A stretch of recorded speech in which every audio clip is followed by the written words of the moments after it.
ಎಲ್ಲರಿಗೂ ನನ್ನ ನಮಸ್ಕಾರಗಳು. ಶ್ರೀ ಶ್ರೀ ಶ್ರೀ ಪೂಜ್ಯ ಬ್ರಹ್ಮನಿಷ್ಠಾನಂದ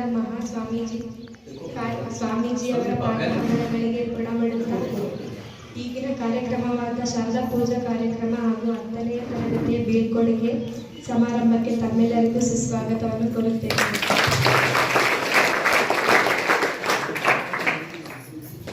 ಈಗ ಪ್ರಾರ್ಥನೆಯ ಮೂಲಕ ನಯನ ಎಂಜಿ.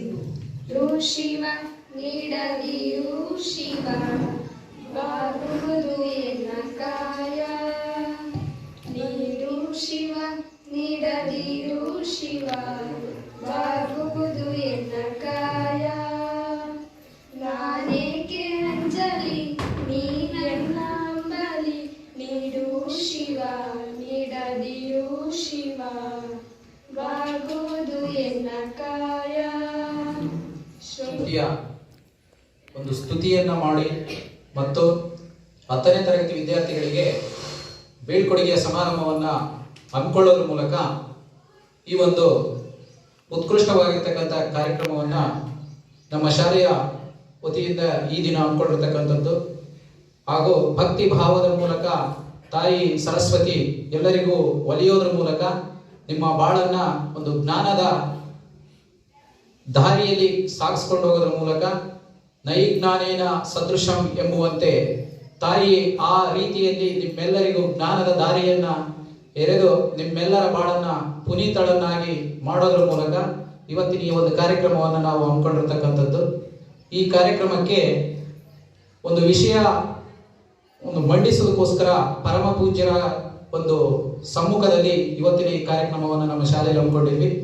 10ನೇ ತರಗತಿಗಳಿಗೆ ವಿದ್ಯಾರ್ಥಿಗಳಾಗಿರ್ತಕ್ಕಂಥವರು ಯಾವ ರೀತಿ ಪರೀಕ್ಷೆಯಲ್ಲಿ ಭಯ ನಿವಾರಣೆಯನ್ನ ಮಾಡಿಕೊಂಡು ಒಂದು ಸುಸಜ್ಜಿತವಾಗಿರ್ತಕ್ಕಂಥ ಪರೀಕ್ಷೆಯನ್ನ ಬರೆದು ಉತ್ತಮವಾಗಿರ್ತಕ್ಕಂಥ ಶೇಕಡವಾರು ಫಲಿತಾಂಶದೊಂದಿಗೆ ತಮ್ಮ ಒಂದು ಶಾಲೆಗೆ ಮತ್ತು ತಮ್ಮನ್ನ ಒತ್ತು ಎತ್ತು ಸಾಗಿಸಲಿದಂತ ತಂದೆ ತಾಯಿಗಳಿಗೆ ಒಂದು ಹೆಸರನ್ನ ತರುವ ನಿಟ್ಟಿನಲ್ಲಿ ಆ ಒಂದು ಪರೀಕ್ಷಾ ಭಯ ನಿವಾರಣೆಯನ್ನ ಯಾವ ರೀತಿಯಲ್ಲಿ ಹೋಗಲಾಡಿಸಿಕೊಂಡು ನೀವು ಹೆದರಿಕೆ ಇಲ್ಲದಂತೆ ಪರೀಕ್ಷೆಯನ್ನು ಬರೀಬೇಕೆಂಬತಕ್ಕಂಥ ವಿಷಯವನ್ನ ಮಂಡಿಸೋದಕ್ಕೆ ಪರಮ ಪೂಜ್ಯರು ಆಗಮಿಸಿರತಕ್ಕಂಥದ್ದು ನಿಜಕ್ಕೂ ನಮ್ಮೆಲ್ಲರಿಗೂ ತುಂಬಾ ಸಂತೋಷವಾಗಿರ್ತಕ್ಕಂಥ ವಿದ್ಯಾರ್ಥಿಗಳೇ, ಇವತ್ತಿನ ಈ ಕಾರ್ಯಕ್ರಮಕ್ಕೆ ಮುಖ್ಯ ಅತಿಥಿಗಳ ರೂಪದಲ್ಲಿ ಆಗಮಿಸಿರತಕ್ಕಂಥ ಪರಮ ಪೂಜ್ಯರಿಗೆ ಹೃತ್ಪೂರ್ವಕವಾಗಿರ್ತಕ್ಕಂಥ ಸ್ವಾಗತವನ್ನ ಬಯಸ್ತಾರೆ. ಹಾಗೂ ಇವತ್ತಿನ ಈ ಕಾರ್ಯಕ್ರಮ ಒಂದು ವಿಶೇಷವಾದ ರೀತಿಯಲ್ಲಿ ಪರಮ ಪೂಜ್ಯರನ್ನು ಆಹ್ವಾನಿಸೋದ್ರ ಮೂಲಕ ಒಂದು ಮೆರಗನ್ನ ನೀಡೋದ್ರ ಮೂಲಕ ವಿನೂತನವಾಗಿರ್ತಕ್ಕಂಥ ಈ ಕಾರ್ಯಕ್ರಮಕ್ಕೆ ಚಾಲನೆಯನ್ನ ವಿದ್ಯುಕ್ತವಾಗಿ ನೀಡೋದಕ್ಕೆ ಕಾರಣೀಭೂತರಾಗಿರ್ತಕ್ಕಂಥ ನಮ್ಮ ಶಾಲೆಯ ಮುಖ್ಯ ಶಿಕ್ಷಕರಾಗಿರ್ತಕ್ಕಂಥ KN ಮಹೇಶ್ ಅವರು ಈ ಕಾರ್ಯಕ್ರಮವನ್ನು ಅಧ್ಯಕ್ಷತೆಯನ್ನು ವಹಿಸಿಕೊಳ್ಬೇಕಾಗಿ ಕೇಳಿಕೊಳ್ತೀನಿ. ಸ್ವಾಗತ. ಹಾಗೆ ನಮ್ಮ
जननी शारदा देवी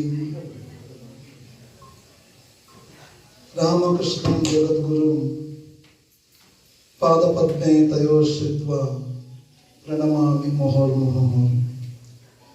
या देवी सर्वभूतेषु शक्तिरूपेण संस्थिता नमस्तस्यै नमस्तस्यै नमस्तस्यै नमो नमः। गुरु ब्रह्मा गुरुर्विष्णु गुरुर्देवो महेश्वरः गुरु साक्षात् परब्रह्म तस्मै श्री गुरुवे नमः। ಜಗತ್ತನ್ನು ಬೆಳಗಿದ ಎಲ್ಲ ಅವತಾರ ಪುರುಷರಿಗೆ, ಎಲ್ಲ ಸಾಧು ಸನ್ಯಾಸಿಗಳಿಗೆ, ಎಲ್ಲ ಭಕ್ತರಿಗೆ, ವಿದ್ಯಾದೇವತೆ ಸರಸ್ವತಿ ತಾಯಿಗೆ ಹಾಗೂ ವಿದ್ಯಾದೇವತೆ ಗಣೇಶ ಭಗವಾನನಿಗೆ ನಮಸ್ಕರಿಸುತ್ತಾ 10ನೇ ತರಗತಿಯ ವಿದ್ಯಾರ್ಥಿಗಳಿಗೆ ಬೀಳ್ಕೊಡುಗೆ ಸಮಾರಂಭ ಹಾಗೂ ಸರಸ್ವತಿ ಪೂಜೆಯ ಅಂಗವಾಗಿ ನೆರವೇರಲ್ಪಟ್ಟಿರುವ ಈ ಕಾರ್ಯಕ್ರಮದಲ್ಲಿ ವೇದಿಕೆಯ ಮೇಲೆ ಆಸನರಾಗಿರ್ತಕ್ಕಂತಹ ಆತ್ಮೀಯರು, ಸಜ್ಜನ ಗೃಹಸ್ಥರು, ಒಂದು ಟೀಮ್ನಲ್ಲಿ ಒಬ್ಬ ಕ್ಯಾಪ್ಟನ್ ಹೇಗಿರಬೇಕು ಅನ್ನೋದನ್ನ ತಮ್ಮ ದಿನನಿತ್ಯದ ಕೆಲಸ ಕಾರ್ಯಗಳು ತೋರಿಸ್ಕೊಡ್ತಾ ಬಂದಿರುವಂತಹ ಸನ್ಮಾನ್ಯ ಶ್ರೀ ಮಹೇಶ್ ಅವರೇ, ಶಾಲೆಯ ಮುಖ್ಯೋಪಾಧ್ಯಾಯರು ಆಗಿರ್ತಕ್ಕಂತಹ ಸನ್ಮಾನ್ಯ ಶ್ರೀ ಮಹೇಶ್ ಅವರು, ವೇದಿಕೆ ಮೇಲೆ ಆಸನವಿರತಕ್ಕಂತಹ ಎಲ್ಲ ಶಿಕ್ಷಕ ಬಂಧುಗಳಿಗೆ ನನ್ನ ಪ್ರೀತಿಪೂರ್ವಕ ನಮಸ್ಕಾರಗಳನ್ನು ತಿಳಿಸುತ್ತಾ 10ನೇ ತರಗತಿಯವರಿಗೆ ವಿಶೇಷವಾಗಿ ಶುಭ ಕೋರುತ್ತಾ 8 ಮತ್ತು 9ನೇ ತರಗತಿಯವರಿಗೆ ಮುಂದೆ ನೀವು ಪರೀಕ್ಷೆಗೆ ಸಿದ್ಧತೆಯನ್ನು ನಡೆಸ್ಕೊಳ್ಳೋದಕ್ಕೆ ಒಳ್ಳೆಯ ರೀತಿಯಲ್ಲಿ ನಿಮಗೆ ಭಗವಂತ ಆರೋಗ್ಯ ಕೊಡಲಿ ಅಂತ ಪ್ರಾರ್ಥನೆ ಮಾಡಿಕೊಳ್ತಾ ನನ್ನ ಮಾತನ್ನು ಪ್ರಾರಂಭಿಸ್ತೇನೆ, ಮುಗಿಸ್ತಾ ಇಲ್ಲ.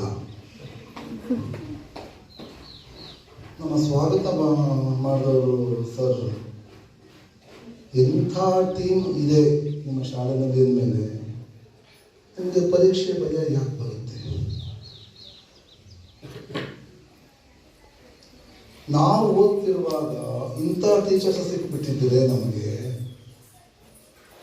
ಅದ್ರ ಕಥೆನೇ ಬೇರೆ ಆಗ್ಬಿಡ್ತಿತ್ತು. ಎಲ್ಲ ಸಬ್ಜೆಕ್ಟು ಟೀಚರ್ಸು ಇದ್ದಾರೆ, ಎಲ್ಲರೂ ನಿಮ್ಮ ಬಗ್ಗೆ ಕಾಳಜಿ ವಹಿಸೋದೆ. ಶಾಲೆ ಬಂದಾಗಲೇ ನೋಡಿದೆ ನಾನು, ಶಾಲೆಯ ವಾತಾವರಣ ನೋಡೆ ಅಪ್ಪ ಇಂಥ ಒಳ್ಳೆ ಶಾಲೆನಪ್ಪ. ಇಂಥ ಒಳ್ಳೆಯ ಶಾಲೆಯಲ್ಲಿ ಸರಿಯಾಗಿ ರಿಸಲ್ಟ್ ಬರಲಿಲ್ಲ ಅಂದರೆ ಅದು ಭಗವಂತನ ತಪ್ಪಲ್ಲ, ನಮ್ಮದೇ ತಪ್ಪು, ವಿದ್ಯಾರ್ಥಿಗಳದೇ ತಪ್ಪದು. ಯಾಕೆ ಭಯ ಪಡಬೇಕು? ಯಾವುದಕ್ಕೆ ಭಯ ಪಡಬೇಕು? ತಪ್ಪೇನಾದರೂ ಮಾಡಿರ್ತೀವ ಭಯ ಪಡಿ, ಏನೋ ನಿಮ್ಮ ಟೀಚರ್ಸ್ ಏನಾದರೂ ಎದುರು ಹೋಗ್ಬಿಟ್ಟಿದ್ದೀರಾ ಭಯ ಪಡಿ. ಪರೀಕ್ಷೆನೇ ಭಯ ಪಡಬೇಕು ನಿಮಗೆ. ನೀವು ಭಯ ಪಡೋದಲ್ಲ ಪರೀಕ್ಷೆಗೆ, ಪರೀಕ್ಷೆನೇ ಭಯ ಪಡಬೇಕು. ಅಯ್ಯೋ ನಾನು ಕ್ವಶನ್ ಪೇಪರ್ ಆಗಿದ್ದೇನೆ, ನಾನು ಕ್ವಶನ್ ಬರ್ಬಿಟ್ಟು ಮಕ್ಕಳು ಎಕ್ಸಾಮ್ ಮಾಡ್ತಾ ಇದ್ದಾರೆ, ಎಲ್ಲರೂ 100ಕ್ಕೆ 100 ತೆಗೆದುಬಿಟ್ರೆ ಮುಂದೆ ಕಾಲೇಜನ್ನು ಪ್ರಾರಂಭ ಮಾಡೋದು ಯಾಕಪ್ಪ ಅಂತ ಪರೀಕ್ಷಾ ಕೇಂದ್ರಗಳು ಏನಿದೆ PUC ಮಂಡಳಿ ಅವ್ರಿಗೆ ಡಬ ಡಬ ಡಬ ಡಬ ಅಂತ ಶುರು ಮಾಡಬೇಕು. ಯಾಕಂದ್ರೆ ಹೋದ ವರ್ಷ ಕೊರೋನಾ ಬಂದು ಸೆಕೆಂಡ್ PUC ಎಲ್ಲ ಪಾಸ್ ಮಾಡಿಬಿಟ್ರು, ಕಾಲೇಜುಗಳೇ ಇಲ್ಲ, ಎಲ್ಲಿ ಕುತ್ಕೋಬೇಕು ಮಕ್ಕಳು? ಅದು ಯೋಚನೆ ಮಾಡಬೇಕು. SSLC ನಾವು ಎಲ್ಲರೂ 100ಕ್ಕೆ 100 ತೆಗಿತಾರೆ ಅಂದರೆ ನಾವು ಮುಂದೆ PUCಗೆ ಒಂದು 10-15 ಕ್ಲಾಸ್ ರೂಮ್ಸ್ ಜಾಸ್ತಿ ಮಾಡ್ಕೋಬೇಕು ಇಲಾಖೆಯವರು. ಆ ಮಟ್ಟಕ್ಕೆ SSLC ಪರೀಕ್ಷೆ ತಗೊಳ್ಳೋರು ಧೈರ್ಯವಾಗಿ ಯಾವ ಭಯ ಇಲ್ಲದೆ ಎಕ್ಸಾಮ್ ಬರೆದು ಬರ್ತಾರೆ ಅನ್ನೋ ಒಂದು ಗ್ಯಾರಂಟಿ ಅವ್ರಿಗೆ ಆಗಬೇಕು ಅಂದರೆ ನಾವೇನು ಮಾಡಬೇಕು? ಇನ್ನೊಂದು ವಾರ ಇದೆ ಅನ್ನುವಾಗ ಕನ್ನಡ ತಗೊಳ್ತೀವಿ, ಇಂಗ್ಲೀಷ್ ತಗೊಳ್ತೀವಿ, ಸೈನ್ಸ್ ತಗೊಳ್ತೀವಿ, ಸೋಷಿಯಲ್ ತಗೊಳ್ತೀವಿ, ಎಲ್ಲ ಚೂಬಾತಾಗ್ಬಿಡುತ್ತೆ, ಯಾವುದೂ ಓದಿರಲ್ಲ. ಪರೀಕ್ಷೆ ಹತ್ರ ಬಂತ, ಯಾಕೋ ಜ್ವರ ಬರ್ತಾ ಇದೆ ನನಗೆ, ಯಾಕೋ ನೆಗಡಿ, ಯಾಕೋ ಕೆಮ್ಮು, ಓಡಾಡೋಕ್ಕೆ ಆಗಲ್ಲ, ಕೈ ಕಾಲೆಲ್ಲ ನಡುಗ್ತಾ ಇದೆ, ಯಾಕೆ ಬಂತದು? ಅದು ನಮ್ಮ ಭಾರತೀಯರಿಗಂತೂ ಬರಲೇಬಾರ್ದು. ನನಗೂ ಭಯ ಇತ್ತು, SSLC ಓದ್ತಿರುವಾಗ ನನಗೂ ಭಯ ಇತ್ತು, ಏನಾಗುತ್ತೋ ಏನೋ. ಯಾಕಂದ್ರೆ SSLC ಮೊದಲನೇ ಪಬ್ಲಿಕ್ ಎಕ್ಸಾಮಿನೇಷನ್ ಹೇಗಿರುತ್ತೋ ಏನೋ. ನಿಮಗಾದ್ರೂ ಒಂದು ಸೆಂಟ್ರ್ ಇರುತ್ತೆ, ಬೆಲ್ ಆಗುತ್ತೆ, ಕುಂತ್ಕೊಳ್ತೀರ. ನಮಗೆ ಸುಮಾರು ಒಂದು 1000 ಜನ ಕುತ್ಕೊಳ್ಳೋ ಒಂದು ಹಾಲು, ದೊಡ್ಡ ಸೈರನ್ ಹೊಡಿಯೋದು ಎಕ್ಸಾಮ್ ಬೆಲ್ ಹೊಡಿಯುವಾಗ. ಆ ಸೈರನ್ಗೆ ಅರ್ಧ ವಿದ್ಯಾರ್ಥಿಗಳು ಎದುರ್ಕೊಂಡ್ಬಿಡೋರು, ಇನ್ನೇನು ಪರೀಕ್ಷೆ ಬರೆಯೋರು. ಆ ಮಟ್ಟಕ್ಕಿತ್ತು. ಕ್ರಮೇಣ ಬರ್ತಾ ಬರ್ತಾ ಬರ್ತಾ ಮಕ್ಕಳಿಗೆ ಭಯನೇ ಇರಬಾರ್ದು. ಆರಾಮಾಗಿ ಯಾವ್ದಾದ್ರು ಒಂದು ಹಬ್ಬಕ್ಕೆ ಹೋಗ್ತಾ ಇದ್ದಾರ, ಇಲ್ಲ ಯಾವ್ದಾದ್ರು ಒಂದು ಜಾತ್ರೆಗೆ ಹೋಗ್ತಾ ಇದ್ದಾರ ಮಕ್ಕಳು, ಆ ಥರ ವಾತಾವರಣ ಸೃಷ್ಟಿ ಮಾಡಿದ್ರೆ ಯಾವ ವಿದ್ಯಾರ್ಥಿಗೂ ಸಹ ಭಯ ಅನ್ನೋದೇ ಬರಲ್ಲ. ಆದರೂ ಬರುತ್ತೆ. ಯಾಕೆ? ಪ್ರತಿಯೊಬ್ಬರು ತಮ್ಮ ಜೀವನದಲ್ಲಿ ಒಂದು ದೊಡ್ಡ ತಪ್ಪು ಮಾಡ್ತಾ ಇದ್ದಾರೆ. ಪ್ರತಿಯೊಬ್ಬರು ಏನು ನಮ್ಮ ಇಡೀ ಭೂಮಂಡಲದಲ್ಲಿ ಎಷ್ಟು ಕೋಟಿ ಜನ ಇದ್ದಾರೆ. ನಾವೇನು IAS IPS ಮಾಡ್ತಾ ಇದೀವಾ? ಅಯ್ಯಪ್ಪ ಭಯ ಪಡಬೇಕಪ್ಪ, 1.5 ಗಂಟೆನಲ್ಲಿ 90 ನಿಮಿಷ 160 ಕ್ವಶನ್ಸ್ ಬರೀಬೇಕಂತಪ್ಪ. ಈಗ ಒಂದು ಎಕ್ಸಾಂಪಲ್ ಕೊಡ್ತೇನೆ. ನಿಮ್ಮ ಕಣ್ಣು ಮುಂದೆನೇ ಇದ್ದಾರೆ ನಿಮ್ಮ ಶಾಲೆಯ ಮುಖ್ಯೋಪಾಧ್ಯಾಯರು. ಎಷ್ಟು ಅವಾರ್ಡ್ಗಳು ಬಂದಿದೆ ಅವರಿಗೆ. ಮೊನ್ನೆ ಒಂದು ಸೈನ್ಸ್ ಎಕ್ಸಾಮ್ ಅವಾರ್ಡ್ ಬಂತು, ಗೊತ್ತಾ ನಿಮಗೆ? ಎಷ್ಟು ಅವಾರ್ಡ್ಗಳು ಬಂದಿದೆ ಅವರಿಗೆ. ಯಾವುದೇ ಒಂದು ಅವಾರ್ಡ್, ಒಂದು ಎಕ್ಸಾಮ್ ಆಯಿತು, ಯಾವುದೊಂದು ಅವಾರ್ಡ್ ಕೊಡಬೇಕು ಅಂದರೆ ಫಸ್ಟ್ ಅವಳು ಯೋಚನೆ ಮಾಡಿದ್ರೆ ಗೊತ್ತಾ, ಈ ಅವಾರ್ಡ್ ನನಗೆ ಬರುತ್ತಾ, ನನಗೆ ಬರಬಹುದಿಲ್ಲ ಈ ಅವಾರ್ಡ್. ಇದು ನಮ್ಮ ಇಂಡಿಯಾ ಬ್ಲಡ್, ನಮ್ಮ ಭಾರತೀಯ ರಕ್ತ ಅಂದರೆ ಯಾವುದೋ ಮಿಕ್ಸ್ ಆಗಿರೋ ರಕ್ತ ಅಲ್ಲ, ಬ್ಲಡ್ ಅಲ್ಲ ನಮ್ಮದು. ಇಡೀ ಜಗತ್ತಿನಲ್ಲಿ ಯಾವುದೇ ಒಂದು ಫೀಲ್ಡ್ ತಗೊಳ್ಳಿ, ನಂಬರ್ 1 ರಾಷ್ಟ್ರ ನಮ್ಮ ಇಂಡಿಯಾ.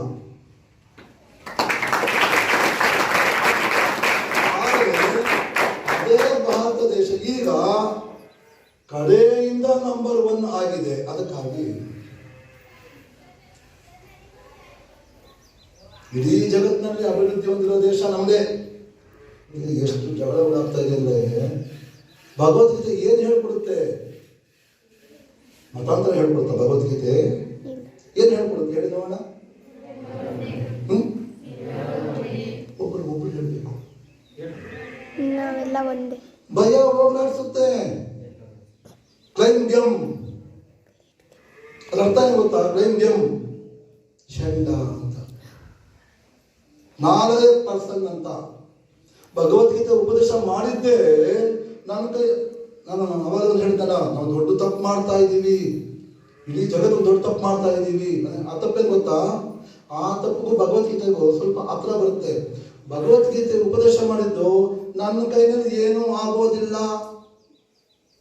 ನಮ್ಮ ದೊಡ್ಡಪ್ಪನನ್ನೆಲ್ಲ ನಾನು ಸಾಯಿಸ್ಬೇಕಾ, ನಮ್ಮ ತಾತ ಚಿಕ್ಕ ತಾತನ ಸಾಯಿಸ್ಬೇಕಾ, ನಮ್ಮ ಗುರುಗಳನ್ನ ಸಾಯಿಸ್ಬೇಕಾ, ನನ್ನ ತಮ್ಮನ ಸಾಕ್ಬೇಕಾ, ನನ್ನ ತಂಗಿ ಮಕ್ಕಳನ್ನ ಸಾಕ್ಬೇಕಾ ಅಂತ ಹೇಳಿ ಹಾಗೆ ನನ್ನ ಕೈನಲ್ಲಿ ಏನೂ ಆಗೋದಿಲ್ಲ, ನಾನು ಊಟ ಮಾಡೋದಕ್ಕೂ ನಾಲಾಯಕ್ ಅಂತ ಕುಂತಿದ್ದಂತಹ ಅರ್ಜುನನಿಗೆ ಬೋಧನೆ ಮಾಡಿದ್ರು. ನಮ್ಮನ್ನೆಲ್ಲ ಸೇರಿಸ್ಕೊಂಡು ನೆಪ ಮಾತ್ರ ಅರ್ಜುನ ಅಷ್ಟೇ, ಆದರೆ ಇಂಡಿಯಾದ 30 ಕೋಟಿ ಜನರಿಗೆ ಅರ್ಜುನನ ಮುಖಾಂತರ ಎಲ್ಲರಿಗೂ ತಲುಪಲಿ ಅಂತ ಇವನು ಹೇಳಿ, ಇವನ ಏನೂ ಆಗಲ್ಲ ಅನ್ನೋದನ್ನ ಮೆಟ್ಟಿ ನಿಂತು ನನ್ನ ಕೈಲಿ ಎಲ್ಲ ಆಗುತ್ತೆ ಅನ್ನೋದು ಏನು ಬೇಕು ನಮಗೆ ಅದು ತಿಳಿಸುತ್ತೆ. ಅದು ತಲೆಗೆ ಹಾಕಲ್ಲ. ನಮ್ಮ ಸಂಸ್ಕೃತಿ ಹೇಳೋದೇ ಅದು ಆಕ್ಟಿವ್ನೆಸ್. ನೀವು ಎಲ್ಲ ಓದಿರ್ತೀರಾ, 1-1.5 ತಾಸು ಗ್ಯಾಪ್ ಇರುತ್ತೆ, ಟೈಮ್ ಸಿಗುತ್ತೆ. ಏನು ಮಾಡ್ಬೇಕು ಅವಾಗ? ಎಲ್ಲ ಓದ್ಬಿಟ್ಟಿರ್ತೀರ, 1 ಗಂಟೆ ಗ್ಯಾಪ್ ಇರುತ್ತೆ. ಮನಸ್ಸು ಯೋಚನೆ ಮಾಡ್ತಾ ಇರುತ್ತೆ, ಓ ಆ 1 ಗಂಟೆ ನನಗೆ ಕೊಟ್ಟರೆ ಏನಾದರೂ ಮಾಡಿ ನಾನು ಸ್ಫೂರಿಸ್ಬಿಡ್ತೀನಿ, ನೀವು ಓದಿರೋದೆಲ್ಲ ಮರ್ತೋಗ್ಬೇಕು, ಹಾಗೆ ಮಾಡ್ತೀನಿ ಅಂತ ಮನಸ್ಸು ಹೇಳುತ್ತೆ. ಆಮೇಲೆ ಅವಾಗ ನೀವೇನು ಮಾಡಬೇಕು? ಆ ಕಡೆ ಏನು ನೋಡ್ತೀಯಾ? ಏನು ನೋಡ್ತೀಯ? ಅವಾಗೇನು ಮಾಡ್ತೀರಾ ನೀವು? ಅಯ್ಯೋ ಮನಸ್ಸು ಎಷ್ಟು ಒಳ್ಳೇದಲ್ವಾ, ಅದಕ್ಕೆ ಕೊಟ್ಬಿಡೋಣ ಅಂತ ಹೋಗ್ತೀರಾ? ಇಲ್ಲ, 1 ಗಂಟೆ ಟೈಮ್ ಸಿಕ್ಕಿದೆ, ಮಲಗ್ಕೊಂಡು ನಿದ್ದೆ ಮಾಡಿಬಿಡೋಣ, ಆಮೇಲೆ ಫ್ರೆಶ್ ಆಗ್ತೀವಿ, ಫಸ್ಟ್ ಕ್ಲಾಸಾಗಿ. ಆಮೇಲೆ ತಣ್ಣೀರಿನಲ್ಲಿ ಮುಖ ತೊಳ್ಕೊಡ್ತೀವಿ, ದೇವ್ರಿಗೆ ನಮಸ್ಕಾರ ಮಾಡ್ತೀವಿ, ಬಂದು ಕುಂತ್ಕೊಡ್ತೀವಿ. ಆಮೇಲೆ ಏನು ಓದ್ತೀವಿ ಎಲ್ಲ ತಲೆ ಹೋಗುತ್ತೆ. ಮನಸ್ಸನ್ನ ಫ್ರೀ ಬಿಡಬಾರ್ದು. ಮನಸ್ಸನ್ನ ಫ್ರೀ ಬಿಟ್ವಿ ಅಂದರೆ ಅರ್ಧ ಆಯಸ್ ಹೊರಟು ಹೋಗುತ್ತೆ, ನಾವು ಏನು ಓದಿರ್ತೀವೋ ಅರ್ಧ ಹೊರಟು ಹೋಗುತ್ತೆ. ಹಾಗಾಗಿ ವಿವೇಕಾನಂದರು ಹೇಳಿದ್ದು ಉಪನಿಷತ್ ಅಂತ ಇದೆ ನಮ್ಮಲ್ಲಿ. ಆ ಉಪನಿಷತ್ ಯಾರು ಓದ್ತಾರೋ ಅವ್ರು ಹಿಂದೆ ನೋಡೋದೇ ಇಲ್ಲ, ಮುಂದಕ್ಕೆ ಹೋಗ್ತಾ ಇರ್ತಾರೆ, ಅಷ್ಟು ಶಕ್ತಿ ಇದೆ. ಅವ್ರು ಅಮೇರಿಕಾ ಇಂಗ್ಲೆಂಡ್ ಎಲ್ಲ ಮುಗಿಸ್ಕೊಂಡು ಬಂದಮೇಲೆ ಮದ್ರಾಸ್ ಅಂತ ಫಸ್ಟ್ ಇತ್ತು, ಈಗ ಚೆನ್ನೈ ಅಂತ ಏನು ಹೇಳ್ತೀವೋ ಅದು ಮೊದಲನೇ ಹೆಸರು ಮದ್ರಾಸ್ ಅಂತ ಇತ್ತು. ಮದ್ರಾಸ್ನಲ್ಲಿ PUC ಡಿಗ್ರಿ ಓದೋ ಮಕ್ಕಳೆಲ್ಲ ಒಂದು ಸ್ವಾಮೀಜಿ ಫಾರಿನ್ಗೆ ಹೋಗಿ ಬಂದಿದ್ದಾರೆ, ನೋಡೋಣ ನಮ್ಮ ಬಗ್ಗೆ ನಮ್ಮೊಳಗೆ ಏನು ಉಪದೇಶ ಮಾಡ್ತಾರೆ ಅಂತ. ಸ್ವಾಮೀಜಿ ಫಾರಿನ್ಗೆಲ್ಲ ಹೋಗಿ ಬಂದಿದ್ದೀರಾ, ನಾವು ನಿಮ್ಮ ಹಾಗೆ ಆಗಬೇಕು ಅಂದರೆ ಏನು ಮಾಡಬೇಕು? ಅವಾಗ ಸ್ವಾಮೀಜಿ ನೀವೆಲ್ಲ ಸನ್ಯಾಸಗಳು ಆಗ್ಬಿಡಿ ಅಂತ ಹೇಳಿದ್ರ? ಯಾರು ಹೇಳಲ್ಲ. ಆದರೆ ನಾನು ಉಪನಿಷತ್ ಓದಿದ್ದೇನೆ, ನೀವು ಓದಿದ್ದೀರಾ, ಆದರೆ ನೀವು ಈ ರೀತಿ ಹೋಪ್ಲೆಸ್ ಜೀವನ ಮಾಡ್ತಾ ಇದ್ದೀರಾ. ಆದರೆ ನಾನು ಇಡೀ ಜಗತ್ತನ್ನು ಗೆದ್ದಿದ್ದೇನೆ. ಕಾರಣ ಏನು? ನೀವು ಓಡಾಡೋ ಭೂಮಿನೂ ಒಂದೇ, ನಾನು ಓಡಾಡೋ ಭೂಮಿನೂ ಒಂದೇ. ನೀವು ಊಟ ಮಾಡೋದು ಅನ್ನ ಸಾಂಬಾರೇ ಚಪಾತಿನೇ, ನಾನು ಊಟ ಮಾಡೋದು ಅನ್ನ ಸಾಂಬಾರು ಚಪಾತಿನೇ. ನೀವು ಮಲ್ಕೊಂಡು ನಿದ್ದೆ ಮಾಡೋದು ನೆಲದ ಮೇಲೆ, ಅದೇ ನೆಲದ ಮೇಲೆ ನಾನು ನಿದ್ದೆ ಮಾಡೋದು. ನೀವು ಕಾಫಿ ಕುಡಿತೀರಾ, ಅದೇ ಕಾಫಿ ನಾನು. ನೀವು ನೀರು ಕುಡಿತೀರಾ, ಅದೇ ನೀರೇ ನಾನು ಕುಡಿಯೋದು. ನೀವು ಗಾಳಿ ಸೇವನೆ ಮಾಡ್ತೀರಾ, ಅದೇ ಗಾಳಿನ ನಾನು ಸೇವನೆ ಮಾಡೋದು.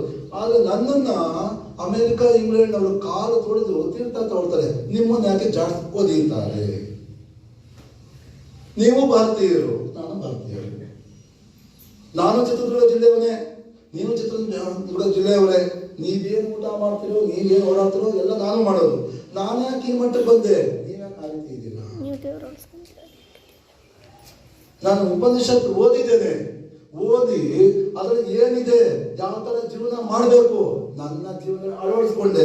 ಆದ್ರೆ ನೀವು ಉಪನಿಷತ್ ಮಾತ್ರ ಓದಿದ್ರಿ, ಅಷ್ಟು ಬಿಟ್ಬಿಟ್ಟು.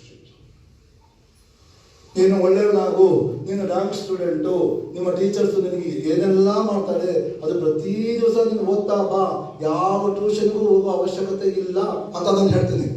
ಇವ್ರಿಗೆ ಕೆಲಸ ಇಲ್ವಾ? ಇಷ್ಟೆಲ್ಲ ಪುರಾಣ ಬಿಡ್ತಾರೆ, ಇವ್ರ ಮಾತು ಕೇಳಬೇಕಾ ಅಂದ್ರೆ ನೀವು ಸುಮ್ಮನೆ ಆಗ್ತಿರಲ್ಲ, ನೀವು ಹಾಗೇ ಹೇಳ್ತೀರಾ. ಆದ್ರೆ ಇಬ್ಬರು ಮೂರು ರ್ಯಾಂಕ್ ಸ್ಟೂಡೆಂಟ್ಸು ಇವ್ರು ಹೇಳ್ತಾ ಇದ್ದಾರಲ್ಲ, ನಮ್ಮ ಸರ್ ಏನು ಹೇಳಿದಾರಲ್ಲ, SSLC ಎಕ್ಸಾಮ್ ಹೇಗೆ ಪ್ರಿಪೇರ್ ಆಗಬೇಕು ಅಂತ ಹೇಳ್ತಾ ಇದ್ದಾರಲ್ಲ, ನೋಡೋಣ ಏನು ಹೇಳಿದಾರಲ್ಲ, ಪ್ರಯತ್ನ ಮಾಡೋಣ, ಅದನ್ನ ಒಳ್ಳೇದಾಯ್ತಾ ಜೀವನ ಅಳವಡಿಸ್ಕೊಳ್ಳೋಣ, ಒಳ್ಳೇದಾಗಲ್ವಾ ಬಿಟ್ಬಿಡೋಣ ಅಂತ ಯೋಚನೆ ಮಾಡ್ತೀರಾ, ನೀವೇ ರ್ಯಾಂಕು ಕಲ್ಬೇಕು. ನಿಮಗೆ ನೀನು ಹಾಳಾಗೋಗು ಅಂದ್ರೆ ಫಸ್ಟ್ ಹೋಗ್ತೀನಿ, ನೊಣ ಇರುತ್ತೆ, ಯಾವ್ದ ಮೇಲೆ ಕುಂತ್ಕೊಡುತ್ತೆ, ಅದು ತಿಪ್ಪೆ ಮೇಲೂ ಕುಂತ್ಕೊಡುತ್ತೆ, ಸಿಹಿ ತಿಂಡಿ ಮೇಲೂ ಕುಂತ್ಕೊಡುತ್ತೆ. ಆದ್ರೆ ಜೇನುನೊಣ ತಗೊಳ್ಳಿ, ಅದು ಎಲ್ಲೂ ಕುಂತ್ಕೊಳ್ಳಲ್ಲ. ಒಬ್ಬ ಬಂದಂತೆ, ಏನಮ್ಮ ಜೇನುನೊಣ, ನೀನು ಗೂಡೆಲ್ಲ ಕಿತ್ಕೊಂಡು ಹೊರಟೋಗ್ತಾ ಇದ್ದೀನಿ ನಾನು, ನೀನು ಏನು ಪ್ರಯೋಜನ ಇಲ್ಲ, ನಿನಗೆ ಒಂದು ತೊಟ್ಟುನು ಜೇನುತುಪ್ಪ ಸಿಗ್ತಾ ಇಲ್ಲ, ನೀನು ಗೂಡೆಲ್ಲ ಕಿತ್ಕೊಂಡು ಹೊರಟೋದ್ವಿ ಅಂತ ಹೇಳ್ತಂತೆ. ಯಾರೋ ಒಬ್ಬ ಮನುಷ್ಯ ಆ ನೊಣದ ಹತ್ರ, ಅವ ನೊಣ ಹೇಳ್ತಂತೆ, ನೀನು ಜೇನು ಗೂಡು ಕಿತ್ಕೊಂಡು ಹೋಗ್ಬೋದು, ಆ ಜೇನು ಗೂಡು ತಯಾರು ಮಾಡೋದು ಹೇಗೆ ಅಂತ ಮೆಥಡ್ ಇದೆಯಲ್ಲ, ಅದು ನನ್ನಲ್ಲೇ ಇದೆ, ನಿನ್ನಲ್ಲಿ ಇಲ್ಲ. ನಾನು ರ್ಯಾಂಕ್ ಸ್ಟೂಡೆಂಟು. ಯಾವಾಗ ನನ್ನ ಕೈನಲ್ಲಿ ಏನೂ ಆಗೋದಿಲ್ಲ ಅದು ಯಾವಾಗ ತಲೆಯಿಂದ ಹೊರಗಡೆ ಆಗ್ತೀವಿ ಆವಾಗ ನಾನು ರ್ಯಾಂಕ್ ಸ್ಟೂಡೆಂಟ್. ಇಲ್ಲ ಅಂದ್ರೆ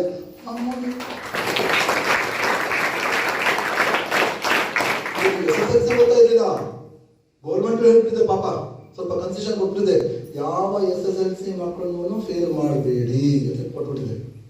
ಹಾಗಂದ್ರೆ ಪಾಸ್ ಮಾಡ್ತಾರೆ ಬಿಡು ಅಂತ ಪರೀಕ್ಷೆ ಹೋದ್ರೆ ಸುಮ್ಮನಿದ್ರೆ ಹೇಗೆ ನೀವು ಬರೀರಿ, ಅವಾಗ ಏನು ಮಾಡಬೇಕು, ಓಹೋ ಫೇಲ್ ಮಾಡಬಾರ್ದು ಅಂತ ಹೇಳಿದ್ದಾರೆ, ಆಗ ನಾನು ಏನು ಮಾಡೋಣ, ಪಾಸ್ ಅಂತೂ ಆಗ್ತೀನಿ, ನಾನು ಬರೀಲಿ ಬಿಡಿ ಪಾಸ್ ಅಂತೂ ಆಗ್ತೀನಿ. ಆದರೆ ಪಾಸ್ ಆಗ್ತೀನಿ ಅಂತ ಗ್ಯಾರಂಟಿ ಆದಮೇಲೆ 100ಕ್ಕೆ 100 ಯಾಕೆ ತೆಗಿಬಾರ್ದು ನಾನು, ಅದು ಯೋಚನೆ ಮಾಡ್ಬೇಕು. ನಾವು 100ಕ್ಕೆ 100 ತೆಗಿಲೇಬೇಕು. ನಾನು ನೋಡಿ, ಇವತ್ತು 25, 26, 27, 28, ಒಂದು ದಿವಸಕ್ಕೆ ಎಷ್ಟು ಗಂಟೆ? 24 × 4 24 × 4 96. 96 ಗಂಟೆನ 6ರಿಂದ ಡಿವೈಡ್ ಮಾಡಿ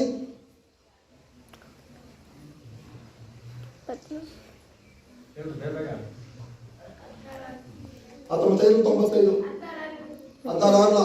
ಒಂದು ಸಬ್ಜೆಕ್ಟ್ಗೆ 16 ಗಂಟೆನ ಪಟ್ಟರು ಇವತ್ತು ಏನು ಪೂಜೆ ಎಲ್ಲ ಮುಗಿಯುತ್ತೆ. ಇವತ್ತೇ ಬೇಡ್ಕೊಳ್ಳಿ ಸರಸ್ವತಿ ಮಾತನ್ನ, ಅಮ್ಮ ನಿನ್ನ ಮೇಲೆ ನಂಬಿದ್ದೇನೆ, ನಿನ್ನನ್ನು ನಂಬಿದ್ದೇನೆ ನಾನು ಅಂತ ನಮ್ಮ ಸ್ವಾಮೀಜಿಯವರು ಬಂದು ನಮಗೆ ಹೇಳಿದ್ದಾರೆ, ಇನ್ನೂ ಟೈಮ್ ಇದೆ ಓದಿ ಅಂತ ಹೇಳಿ ಅವಳ ಮೇಲೆ ಭಾರ ಆಗಿ ಶುರು ಮಾಡಿ ಪ್ರತಿಯೊಬ್ಬರದು ಪ್ರಾಮಾಣಿಕವಾಗಿ ನೀವು ಶುರು ಮಾಡಿದ್ರೆ ಪ್ರತಿಯೊಬ್ಬರು 85% ಮೇಲೆ ತೆಗಿಲಿಲ್ಲ ಅಂದರೆ ನಾನು ಬಂದು ಕೇಳಿ, ನಾನು ಕೊಡ್ತೀನಿ ಯಾಕೆ ತೆಗಿಲಿಲ್ಲ ಅಂತ. ಇವತ್ತು ಪ್ರಯತ್ನ ಪಟ್ಟರು ತೆಗಿಬೋದು. ಆದರೆ ನೀವು ಏನು ಮಾಡ್ತೀರಾ, ಅಯ್ಯೋ ಇನ್ನು 4 ದಿವಸ ಇರೋದು, ಅಷ್ಟು ಇರುತ್ತಪ್ಪ ನೋಟ್ಸು, ಅಷ್ಟು ಓದಕ್ಕಾಗುತ್ತಪ್ಪ ಅಂತ ಯೋಚನೆ ಮಾಡ್ತಾ ಮಾತ್ರ ಕೊರಗಿ ಯಾವುದೋ ಒಂದು ಸಬ್ಜೆಕ್ಟ್ ತಗೊಂಡ್ತಾರೆ ಕಷ್ಟ ಇರೋದು, ಅದು 2 ಕ್ವಶನ್ ಓದೋ ಒಳಗಾಗೆ ಅವರ ಕುಂಭಕರ್ಣ ಭಯ ಇದೆ. ಒಂದು ಪ್ರಯೋಜನ. ಅದರಲ್ಲಂತೂ ಮ್ಯಾಥ್ಸ್ ತುಂಬಾ ಕಷ್ಟ, ಗಣಿತ ಅಲ್ವಾ ತುಂಬಾ ಕಷ್ಟ. ಈಸಿನಾ? ತುಂಬಾ ಈಸಿನಾ? ಹಾಗಾದ್ರೆ ಗಣಿತ ಎಲ್ಲ SSLC ಮಕ್ಕಳೆಲ್ಲ ಎಷ್ಟು ಇದೆ? ಒಂದು ಮನೆ SSLC ಮಕ್ಕಳ. ಹಾಗಾದ್ರೆ SSLC ಎಕ್ಸಾಮ್ನಲ್ಲಿ ಗಣಿತ 100ಕ್ಕೆ 100 ನಾನು ತೆಗಿತೇನೆ ಅನ್ನೋ ಕೈ ಔಟ್ ಆಫ್ ಔಟ್ ನೋಡಿ, ಒಳ್ಳೆ ಪ್ರೈಸ್ ಕೊಡ್ತೀನಿ ನಾನು, ಒಳ್ಳೆ ಪ್ರೈಸ್ ಕೊಡ್ತೀನಿ. 100ಕ್ಕೆ 100 ತೆಗಿಬೇಕು, ಕಾಪಿ ಹೊಡಿದಲೆ. ಆ copy ಹೊಡಿಸ್ತಾರೆ. Madam 8th 9th 10th class ತಗೊಳ್ತಾ ಇದ್ದವರು ನಮ್ಮ ಸ್ವಾಮೀಜಿ ಅಮೆರಿಕ ಹೋದಾಗ ಫ್ಲೈಟ್ನಲ್ಲಿ ಅವ್ರ ಪಕ್ಕದಲ್ಲೇ ಕೂತ್ಕೊಂಡಿದ್ರಂತೆ. Swamiji you are from India? ಹೌದು, ನಾನು ಇಂಡಿಯಾದವನು, ನಾನು ಇಂಡಿಯಾದ ಸನ್ಯಾಸಿ. ಸ್ವಾಮೀಜಿ, ನನಗೆ ಡೌಟ್ ಇದೆ, ನಾನು 20 ವರ್ಷದಿಂದ ಸೈನ್ಸು ಮ್ಯಾಥ್ಸು ತಗೊಳ್ತಾ ಇದ್ದೀನಿ ಹೈಸ್ಕೂಲ್ನವ್ರಿಗೆ. ನಮ್ಮ ಮ್ಯಾನೇಜ್ಮೆಂಟ್ ಹೇಳ್ತಾ ಇದೆ, ಪ್ರತಿ ವರ್ಷ ನಿಮ್ಮ ಸಬ್ಜೆಕ್ಟ್ನಲ್ಲಿ ಯಾರು ಟಾಪ್ ಬಂದಿದ್ದಾರೋ, ಟಾಪರ್ಸ್ ಯಾರಿದ್ದಾರೋ ಅವ್ರನ್ನೆಲ್ಲ ಲಿಸ್ಟ್ ಮಾಡಿ ಅಂತ ಇದೆಯಾ?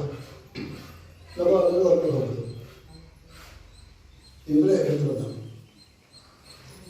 ಪ್ರತಿ ವರ್ಷ ನಾನು ನೋಡ್ತಾ ಇದ್ದೀನಿ, 20 ವರ್ಷದಿಂದ 10 ಜನ ಸೆಲೆಕ್ಟ್ ಮಾಡ್ತಾ ಇದ್ದೀವಿ. ಆ 10 ಜನದಲ್ಲಿ 8 ಜನ ನಿಮ್ಮ ಇಂಡಿಯನ್ಸೇ ಇರ್ತಾರೆ. ಆಮೇಲೆ 20 ವರ್ಷದಿಂದ ರೆಕಾರ್ಡ್ ನಮ್ಮ ಇಂಡಿಯನ್ಸೇ ಇದ್ದಾರೆ. ನಿಮ್ಮ ಇಂಡಿಯಾ ಆ ಮಕ್ಕಳಿಗೆ ಯಾವ ರೀತಿ ಕೋಚಿಂಗ್ ಕೊಡ್ತೀರ?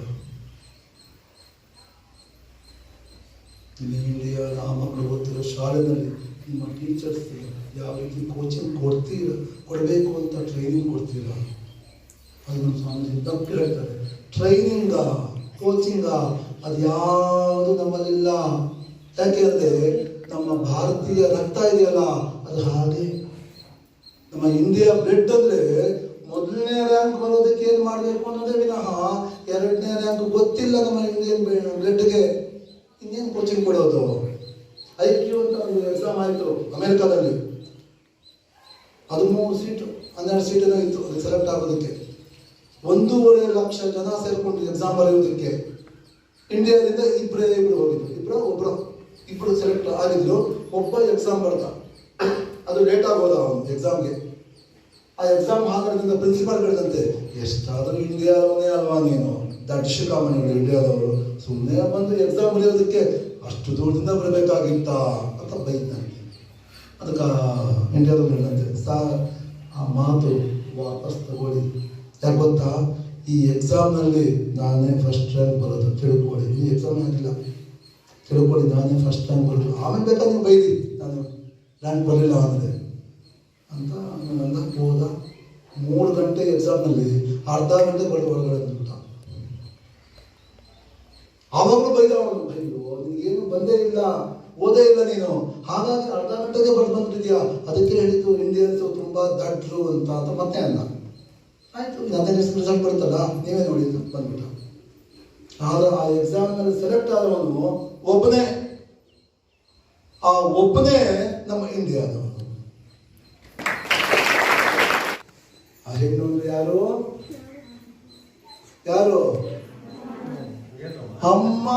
ಅಮ್ಮನಿಗಿಂತ ದೊಡ್ಡ ದೇವರು ಯಾರು ಇಲ್ಲ, ಅಪ್ಪನೂ ಇಲ್ಲ, ಗುರುಗಳು ಇಲ್ಲ,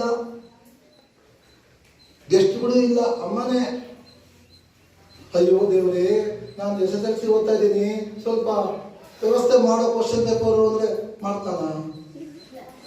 ಅಯ್ಯೋ ದೇವರೇ, ನಾನು ಫೇಲ್ ಆದೆ ಅಂತ ನಾನು ಹೇಳ್ತಿದ್ರೆ ದೇವ್ರು ಬಂದರು, ಅಯ್ಯೋ ಪಾಪ ಫೇಲ್ ಆದ್ಯಾ, ಇರು ನಿಮ್ಮ ಟೀಚರ್ಗಳು ಪಾಸ್ ಮಾಡಿಸ್ತೀನಿ ಅಂತ ದೇವ್ರು ಹೇಳ್ತಾನ? ಅದು ಅಮ್ಮ ಏನು ಹೇಳ್ತಾರೆ, ಫೇಲ್ ಆದ್ಯಾ ಬಿಡು, ಮುಂದಿನ ಸಲ ಕಟ್ಕೊಂಡ್ರೆ ಆಯ್ತು. ಅಷ್ಟು ಒಳ್ಳೆ ಬುದ್ಧಿ ಯಾರು ಬರುತ್ತೆ? ತಾಯಿ. ಮತ್ತು ನಾವು ಅಮ್ಮನ ಯಾವ ಥರ ನೋಡ್ಕೊಳ್ತೀವಿ? ದೇವ್ರ ಥರ. ಯಾವ ಥರ ನೋಡ್ಕೊಳ್ತಾ ಇದ್ದೀರಾ? ದೇವ್ರ ಥರ. ಅದ್ರ ಬೆಳಗ್ಗೆ ಎದ್ದ ತಕ್ಷಣ ಯಾರು ಅಮ್ಮ ಅಪ್ಪನಿಗೆ ನಮಸ್ಕಾರ ಮಾಡ್ತೀರಾ ಕಾಲ್ ಮುಟ್ಟಿ? ಒಬ್ಬರು ಇಲ್ಲ.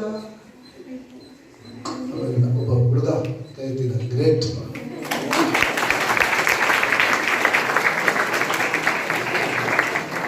ಇದು ದೊಡ್ಡ ತಪ್ಪು ನೀವು ಮಾಡ್ತಿರೋದು. ಸ್ವಾಮೀಜಿ, ನಮ್ಮಮ್ಮ ಓದೇ ಇಲ್ಲ, ನಮ್ಮಪ್ಪ ಓದೇ ಇಲ್ಲ, ನಾವು SSLC ವರೆಗೂ ಬಂದಿದ್ದೀವಿ, ಆ ದಡ್ರಿಗೆಲ್ಲ ನಾವು ನಮಸ್ಕಾರ ಮಾಡ್ಬೇಕಾ? ದಡ್ರಲ್ಲ ಅವ್ರಿಗೆಲ್ಲ ನಾವು ನಮಸ್ಕಾರ ಮಾಡ್ಬೇಕಾ? ಅದು ನನ್ನ ಜೀವನದಲ್ಲಿ ಆ ರೀತಿ ಬರಲೇ ಇಲ್ಲ. ಗೊತ್ತಾ, ನನ್ನ ತಾಯಿ ಓದೇ ಇಲ್ಲ, ನನ್ನ ತಂದೆ 7ನೇ ಕ್ಲಾಸ್ ಪಾಸ್ ಆಗಿಲ್ಲ. ಅವರಿಗೆ 5 ಜನ ಗಂಡು ಮಕ್ಕಳು. ನಾವು 5 ಜನ ಗಂಡು ಮಕ್ಕಳಲ್ಲಿ 4 ಜನ ಮಕ್ಕಳು ರಾಮಕೃಷ್ಣಾಶ್ರಮ ಸ್ವಾಮೀಜಿಗಳು ಆಗಿದ್ದೇವೆ. ಇಡೀ ಜಗತ್ತಿನಲ್ಲಿ ನಮ್ಮ ಮನೆಯ ಹೆಸರು ಗಿನ್ನಿಸ್ ದಾಖಲೆಯಾಗಿದೆ. ಒಂದೇ ಕುಟುಂಬದ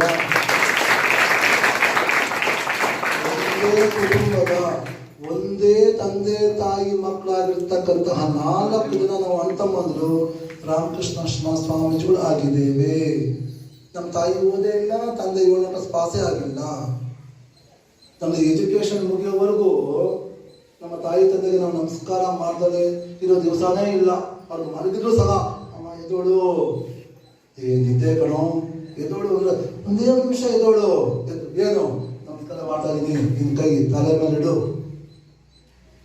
89 ವರ್ಷ ಈಗ ಅಮ್ಮಂಗೆ. ಅಪ್ಪ 4 ವರ್ಷ ಆಯ್ತು ತೀರೋಗಿ.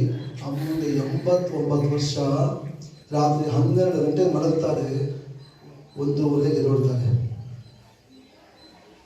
ದಿವಸಕ್ಕೆ 50,000 ಜಪ ಮಾಡ್ತಾರೆ. ನೀವೆಷ್ಟು ಮಾಡ್ತೀರಾ? ಹೇ ಸ್ವಾಮೀಜಿ, ನಾವ ಒಂದು ಕಡ್ಡಿನೂ ಹಚ್ಚೋದಿಲ್ಲ, ಇನ್ನೇನು ಜಪ ಮಾಡೋದು. ಆಗ ದಿವಸಕ್ಕೆ ಎಷ್ಟು? 3 ಎಕ್ಸಾಮು, ಕಾಲೇಜ್ ಸ್ಟೂಡೆಂಟು. SLC ಇದು ಮಗ್ಗಿ, ಅಯ್ಯೋ ಬರಲ್ಲ ಸ್ವಾಮೀಜಿ, ಬರಲ್ಲ. 19ವರೆಗೂ ಮಗ್ಗಿ ಬರುತ್ತೆ. ಹಾಗಾದ್ರೆ 19ವರೆಗೂ ಮಗ್ಗಿ ಬಂತಂದ್ರೆ ಆಟೋಮೆಟಿಕ್ ಆಗಿ 200ವರೆಗೂ ಮಗ್ಗಿ ಬಂದಂಗೆ, 200ವರೆಗೂ ಮಗ್ಗಿ ಬಂದ ಹಾಗೆ. 19ವರೆಗೂ ಮಗ್ಗಿ ಬಂತು, 190ವರೆಗೂ ಮಗ್ಗಿ. ಈಗ 1ರಿಂದ 199ವರೆಗೂ ನೀವು ಯಾವ ಸಂಖ್ಯೆ ಬೇಕಾದರೂ ಹೇಳಿ ಮಗ್ಗಿ, ನಿಮಗೆ ನಾನು ಮಾಡಿ ಅಂತ ಹೇಳಿದ್ರೆ ಎಷ್ಟು ನಿಮಿಷ ತಗೊಳ್ತೀರಾ? ಎಕ್ಸಾಂಪಲ್ 187ನೇ ಮಗ್ಗಿ ಹೇಳಿದೆ, ಇಲ್ಲ 86ನೇ ಮಗ್ಗಿ ಹೇಳಿದೆ, ಇಲ್ಲ 56ನೇ ಮಗ್ಗಿ ಬರೀ ಅಂತ ಹೇಳಿದೆ, ಎಷ್ಟು ನಿಮಿಷ ತಗೊಳ್ತೀರಾ?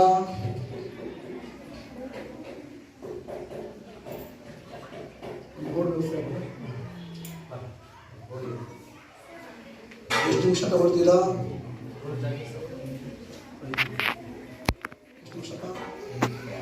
SLC ಮಕ್ಕಳು 87ನೇ ಮಗ್ಗಿ ಹೇಳ್ತೀನಿ ಬರೆಯಪ್ಪ ಅಂತ, ಎಷ್ಟು ನಿಮಿಷ ತಗೊಳ್ತೀರಾ? 56ನೇ ಮಗ್ಗಿ ಹೇಳ್ತೀನಿ ಬರೀ ಅಂತ, ಎಷ್ಟು ನಿಮಿಷ ತಗೊಳ್ತೀರಾ? ನಮ್ಮ ಮನಸ್ಸನ್ನ ನಾವು ಫ್ರೀ ಬಿಟ್ವಿ ಅಂದ್ರೆ ನಾವು ಏನೇ ಓದಿದ್ರು ಸಹ ಜ್ಞಾಪಕ ಇರೋದಿಲ್ಲ. ಯಾವಾಗಲೂ ಸಹ ನಮ್ಮ ಮನಸ್ಸು ಎಂಗೇಜ್ ಆಗಿರ್ಬೇಕು. ಒಳಗಪ್ಪ, ಒಳಗಡೆ ಬನ್ನಿ. ಎಷ್ಟು ಜನ ಇದ್ದಾರೆ? ಮಾಡ ಇದ್ದಾರೆ 60 ಮಕ್ಕಳು. ಕೇಳಿಸುತ್ತಾ? ಏನ್ ಹೇಳ್ತಾ ಇದ್ದೆ? ನಮ್ಮ ಮನಸ್ಸನ್ನ ಯಾವ ಕಾರಣಕ್ಕೂ ಫ್ರೀ ಬಿಡಬಾರ್ದು. ಹೇಳುತ್ತೆ ಅದು, ಅಯ್ಯೋ 10 ನಿಮಿಷ ಫ್ರೀ ಕೊಡೋ ಸಾಕು, ಇದನ್ನ ಕೆಟ್ಟವನಾಗಿ ಮಾಡ್ಬೇಕು ಅಂದ್ರೆ ಏನ್ ಮಾಡ್ಕೊಂಡು ನನಗೆ ಗೊತ್ತು. ಆದ್ರೆ ಈಗ ಮನ್ಸನ್ ತಂಟೆಗೆ ಹೋಗೋ ಅವಶ್ಯಕತೆನೇ ಇಲ್ಲ ನಾವು. ಸ್ವಾಮೀಜಿ, ನನ್ನ ಮಗ ತುಂಬಾ ಒಳ್ಳೆ ಹುಡುಗ ಸ್ವಾಮೀಜಿ, ನನ್ನ ಮಗಳು ತುಂಬಾ ಒಳ್ಳೆಯವಳು ಸ್ವಾಮೀಜಿ, ಅವ್ರಿಗೆ ತಪ್ಪು ಮಾಡೋದೇ ಗೊತ್ತಿಲ್ಲ ಸ್ವಾಮೀಜಿ, ಹೇಳಿದ ಮಾತು ಕೇಳ್ತಾನೆ, ಹೇಳಿದ ಮಾತು ಕೇಳ್ತಾಳೆ. ಎಷ್ಟು ಅದೃಷ್ಟ ಗೊತ್ತಾ ಸ್ವಾಮೀಜಿ ನನ್ನ ಮಕ್ಕಳು ಅಂತ ಅಮ್ಮ ಹೇಳಿದ್ರೆ ಅದಕ್ಕೆ ನಾನು ಉತ್ತರ ಕೊಡೋದು ಗೊತ್ತಾ? ಹೌದಾ, ಅಷ್ಟು ಒಳ್ಳೆ ಮಕ್ಕಳ? ಹಾಗಾದ್ರೆ ಒಂದು ಕೆಲಸ ಮಾಡಿ, 1 ತಿಂಗಳು ಅವ್ರ ಕೈಗೆ ಮೊಬೈಲ್ ಕೊಡಿ. 1 ತಿಂಗಳು ಅವ್ರಿಗೆ ಮೊಬೈಲ್ ಕೊಡಿ. ಅವಾಗ ನೀವೇ ಬಂದು ಹೇಳ್ತೀರಾ, ಸ್ವಾಮೀಜಿ ನನ್ನ ಮಗ ಹೇಳಿದ ಮಾತೇ ಕೇಳಲ್ಲ, ನನ್ನ ಮಗಳು ಹೇಳಿದ ಮಾತೇ ಕೇಳಲ್ಲ, ನೀವೇ ಏನಾದರೂ ಹೇಳಿ. ಮೊಬೈಲ್ ಆ ಮಟ್ಟ ತಂದಿಟ್ಟಿದೆ. ಈಗ ಎದ್ದಿದ ತಕ್ಷಣ ಮೊಬೈಲ್ ಬೇಕು, ಮೊಬೈಲ್ ರಿಮೋಟ್ ಬೇಕು. ಎದ್ದಿದ ತಕ್ಷಣ ಓದ್ಕೊಳ್ಳೋ ಮೊಬೈಲ್, ಕಾಲೇಜ್ ಹೋಗ್ತಾ ಇದ್ದೀನಿ ಮೊಬೈಲ್ ಕೊಡಿಸು, ಏನಕ್ಕೆ ಬೇಕು ಮೊಬೈಲ್? ಏನಕ್ಕೆ ಬೇಕು? ನೀವೇನು ದೊಡ್ಡ ದೊಡ್ಡ ಕಂಪ್ನಿಗಳಿದ್ದೀರಾ? ದಿವಸಕ್ಕೊಂದು 100 ಫೋನ್ ಕಾಲ್ಗಳು ಬರುತ್ತೆ ಅನ್ನೋದಕ್ಕೆ ದೊಡ್ಡ ದೊಡ್ಡ ಕಂಪ್ನಿಗಳಿದ್ದೀರಾ? ನೀವು ಮ್ಯಾನೇಜರ್ MD ಆಗಿದ್ದೀರಾ, ಇಲ್ಲ ಚೇರ್ಮನ್ ಆಗಿದ್ದೀರಾ? ನೀವು ಆಫ್ಟರ್ SSLC ಓದ್ತಾ ಇದ್ದೀರಾ, ನಿಮ್ಗೆ ಯಾಕೆ ಮೊಬೈಲು? ನಿಮ್ಮ ಎಜುಕೇಷನ್ ಮುಗಿಯೋವರೆಗೂ ಮೊಬೈಲ್ ಅವಶ್ಯಕತೆ ಇಲ್ಲ. ನೀವು ಮೊಬೈಲ್ ಏನಾದರೂ ಮಾಡಿ ಮೊಬೈಲ್ ತಗೊಳ್ಳೋಣ, ನಾನು ಕಾಲೇಜ್ ಸ್ಟೂಡೆಂಟ್ ಏನಾದರೂ ನಿಮ್ಮ ತಂದೆಗೆ ಫೋರ್ಸ್ ಮಾಡಿ ಮೊಬೈಲ್ ತಗೊಂಡ್ರಿ ಅಂದರೆ ನಿಮ್ಮ ಭಗವಂತ ನಿಮಗೆ ಎಷ್ಟು ವರ್ಷ ಆಯಸ್ ಕೊಟ್ಟಿರ್ತಾನೋ 50% ಆಯಸ್ಸು ಹೋಯಿತು. ಕಂಟಿನ್ಯೂ 6 ತಿಂಗಳು 6 3 18 180 ದಿವಸ every day 4 to 5 hours mobile ನೋಡ್ಕೊಂಡೇ ನೀವು ಇದ್ರಿ ಇದ್ರೆ ಮೈಂಡ್ ಟ್ಯೂಮರ್ ರೋಗ ಬಂದು ಸಾಯ್ತೀರಾ. 6 ತಿಂಗಳೊಳಗಾದ್ರೆ ಸಾಯ್ತೀರಾ. ಟಿವಿ ನೋಡುವಾಗ 12 ಅಡಿ ಕುತ್ಕೋಬೇಕು ದೂರ ಅಂತ ಯಾಕೆ ಹೇಳ್ತಾರೆ? ಒಂದೇ ಕಡೆ ದೃಷ್ಟಿ ಇಟ್ಟಿದ್ರೆ 7 ಕಲರ್ಸ್ ಡೈರೆಕ್ಟ್ ಆಗಿ ನಮ್ಮ ಕಣ್ಣಿಗೆ ಬಂತು ಅಂದ್ರೆ ರೆಟಿನಾ 6 ತಿಂಗಳಲ್ಲಿ ಡ್ಯಾಮೇಜ್ ಆಗುತ್ತೆ. ಅಂಥದ್ರಲ್ಲಿ ಮೊಬೈಲ್ ಎಷ್ಟಿರುತ್ತೆ, ಅದು ಕಣ್ಣು ಕಾಣಿಸೋದೇ ಇಲ್ಲ. ಅಕ್ಷರಗಳು ಹಿಂಗ್ ಇಟ್ಕೋಬೇಕು, ಹಿಂಗ್ ಇಟ್ಕೊಂಡು ದಿವಸಕ್ಕೆ 1 ಗಂಟೆ ಮಾಡಿದ್ರೆ 3 ತಿಂಗಳಿಗೆ ನಿಮ್ಮ ಕಣ್ಣಿನ ಪವರ್ 2.5-3 ಹೋಗುತ್ತೆ. ಹೆಂಗ್ ಬೇಕಾಗಿದೆ ಮೊಬೈಲು? ಹೆಂಗ್ ಬೇಕಾಗಿದೆ ಮೊಬೈಲು? ಓದೋವರನ್ನು ಬೇಡವೇ ಬೇಡ ಮೊಬೈಲು. ಓದಿದ್ಮೇಲೆ ಆಮೇಲೆ ನೋಡೋಣ. ಓದಿ, ಚಾಲೆಂಜ್ ಕಟ್ಟಿ. ನಾವು ಫಸ್ಟ್ ರ್ಯಾಂಕ್ ಬರ್ತೇವೆ, ಮೊಬೈಲ್ ಕೊಡಿಸಿ. ನಾವು ಕಾಲೇಜ್ಗೆ ಹೋಗಿದ್ದೇವೆ, ಮೊಬೈಲ್ ಅವಶ್ಯಕತೆ ಇಲ್ಲ. ಯಾವ ಟೀಚರ್ಸ್ ಹತ್ರ ಮೊಬೈಲ್ ಇಲ್ಲ, ಸ್ವಿಚ್ ಆಫ್ ಮಾಡ್ಕೊಂಡಿರ್ತಾರೆ, ಇಲ್ಲ ಒಂದು ಕಡೆ ಇಟ್ಟು ಬಂದಿರ್ತಾರೆ. ಕ್ಲಾಸ್ ರೂಮ್ಸ್ ಟೀಚರ್ಸ್ ಹಲೋ ಅಂತ ಮಾತಾಡ್ತಾರ. ಯಾವ್ದಾದ್ರು ಎಮರ್ಜೆನ್ಸಿ ಇತ್ತು ಅಂದ್ರೆ ಮಾತಾಡ್ತಾರೆ ಅಷ್ಟೇ. ಈಗ ನಮ್ಮ ಹುಡುಗ ನನ್ನ ಹತ್ರ ಕೊಟ್ಟು ಬಂದಿದ್ದೀನಿ ನಾನು ಮೊಬೈಲು. ದಿವಸಕ್ಕೆ 500 ಕಾಲ್ಸ್ ಬರುತ್ತೆ. ಒಂದು ದಿವಸಕ್ಕೆ 500 ಮಿಸ್ ಕಾಲ್ಗಳು ಬಂದಿರುತ್ತೆ ನಮಗೆ. ಯೋಚನೆ ಮಾಡಿ, ಅದರ 5-6 ಅಷ್ಟೇ ಆನ್ಸರ್ ಕೊಡೋದು ನಾನು. ತುಂಬ ಎಮರ್ಜೆನ್ಸಿ, ತುಂಬ ಮುಖ್ಯವಾಗಿದೆ, ಮಾಡಲೇಬೇಕು, ಫೋನ್ ಮಾತಾಡಲೇಬೇಕು ಇತ್ತ. ಮ್ಯಾಥ್ಸ್ ತುಂಬ ಕಷ್ಟ. ಗಣಿತ ಯಾಕೆ ಕಷ್ಟ? ಮಗ್ಗಿ ಬರಲ್ಲ. ಹಾಗಾದ್ರೆ ಮಗ್ಗಿ ಕಲಿಯೋದು ಹೇಗೆ? ಮಗ್ಗಿ ಕಲಿಯೋದು ಹೇಗೆ? ಒಬ್ಬ ಬರಪ್ಪ, ಇಬ್ಬರು ಬನ್ನಿ.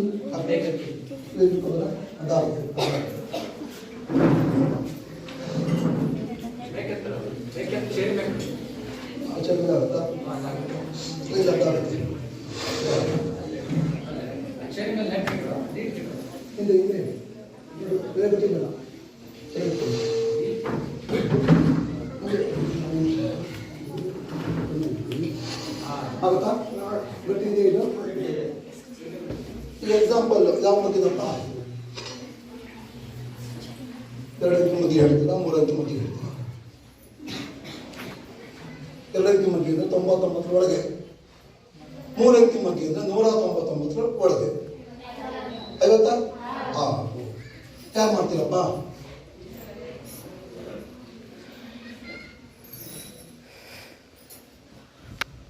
ಯಾರು ಮಾಡ್ತೀರ? ಎಷ್ಟು ನಿಮಿಷ ಬರುತ್ತೆ? ನಿಮ್ಗೆ ಕಾಣಿಸ್ತಾ ಇದ್ದ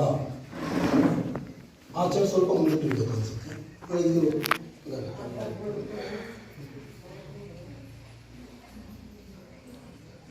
ನೋಡ್ಬೋದಾ? ಬೋರ್ಡು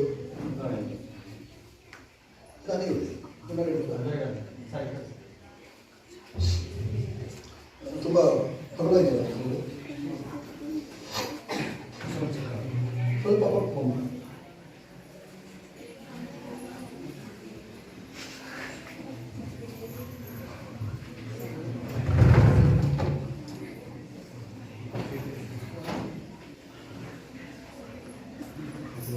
ಕಾಣ್ತಾ? ಓಕೆ,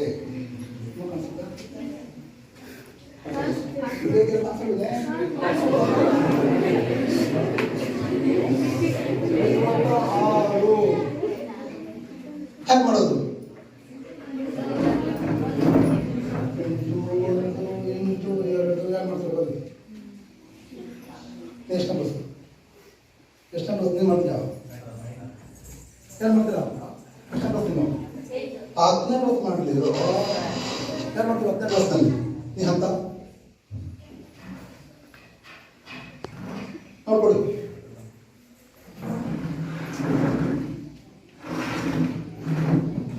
ಟೈಮ್ ಮಾಡ್ಕೊಳ್ಳಿ. ಈ ಕಡೆ ಲಾಸ್ಟ್ ಮಾಡು, ಈ ಕಡೆ ಲಾಸ್ಟು. ಅದು ನಮಗೆ ಕಾಣಿಸ್ತಾ ಇಲ್ಲ. ಈಗ ಈ ಕಡೆ ಮಾಡ್ತೀವಿ.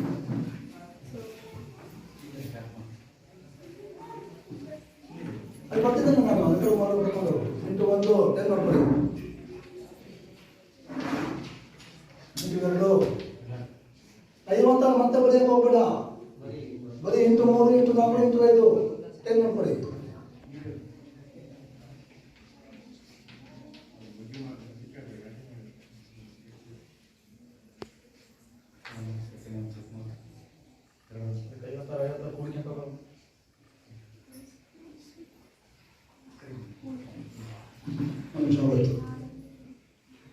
ಒಂದು ನಿಮಿಷ ಆಯ್ತು.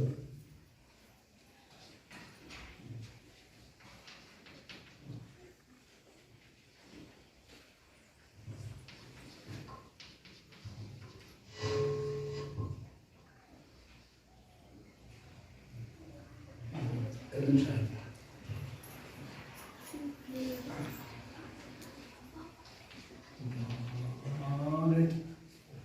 ಟ್ಯೂಬ್ಲೈಟ್ ಸರ್ಚ್ಲೈಟ್ ಆಗಿ ಅಂತ ಹೇಳ್ತೀನಿ ನಾನು. ನೀವು ಟ್ಯೂಬ್ಲೈಟ್ ಆದರೆ ಏನು ಪ್ರಯೋಜನ? ಸರ್ಚ್ಲೈಟ್ ಆಯಿತು ಅಂದರೆ ಆ ಮೂಲೆಗೂ ಲೈಟ್ ಹಾಕ್ತಾರೆ, ಇಡೀ ರೂಮ್ ಕಾಣಿಸುತ್ತೆ ಬೆಳಕು. ಟ್ಯೂಬ್ಲೈಟ್ ಹಾಕ್ತಾರೆ ಅದು ಮಾತ್ರ ಕಾಣಿಸುತ್ತೆ, ಎಲ್ಲ ಕಾಣಿಸುತ್ತೆ.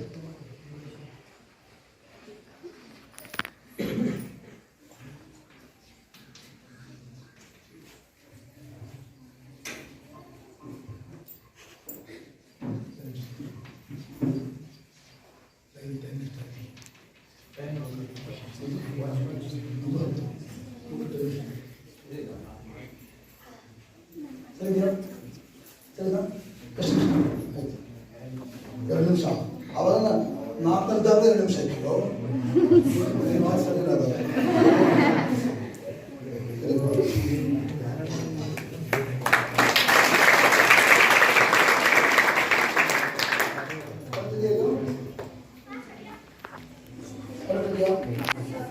ಹಾಗೇನಿಲ್ಲ.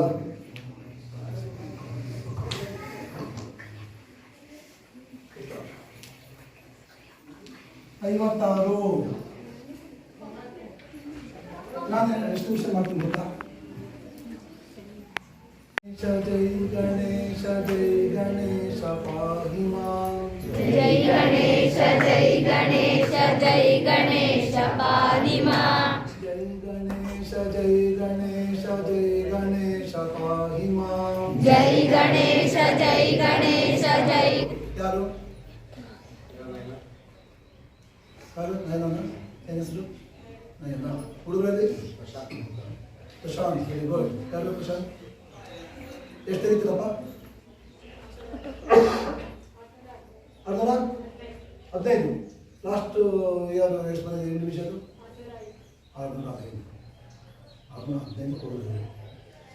605 5 ಬಂದಿದೆ. 606 ತೆಗೆದ್ರೆ 20,000 ರೂಪಾಯಿ ಖುಷಿ ಮಾಡ್ತೀವಿ.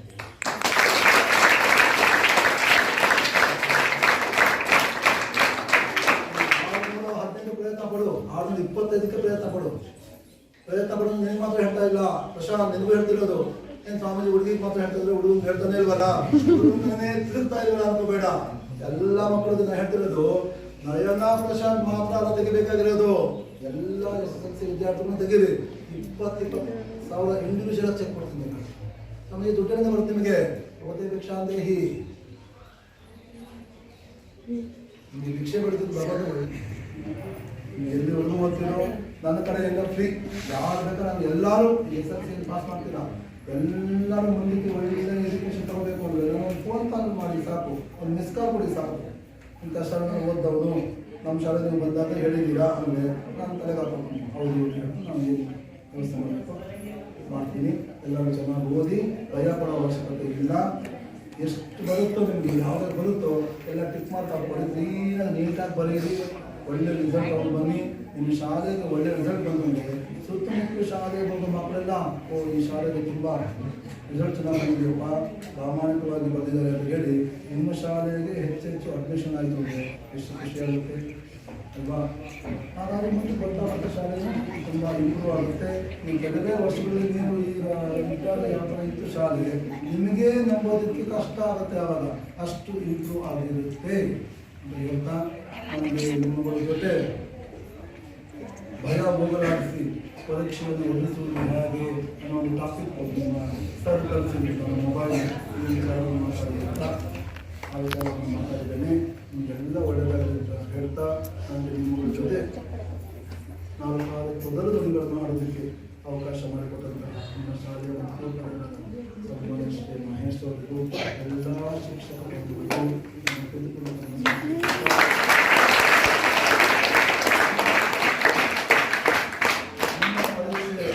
ತುಂಬಾ ಸುಲಭವಾದ ಕ್ವಶನ್ ಎಲ್ಲರೂ ಸಹ 80% ತೆಗೆಯೋ ಹಾಗೆ ಭಗವಂತ ಆಶೀರ್ವಾದ ಮಾಡಲಿ ಅಂತ ನಾನು ಪ್ರಾರ್ಥನೆ ಮಾಡಿಕೊಡ್ತಾ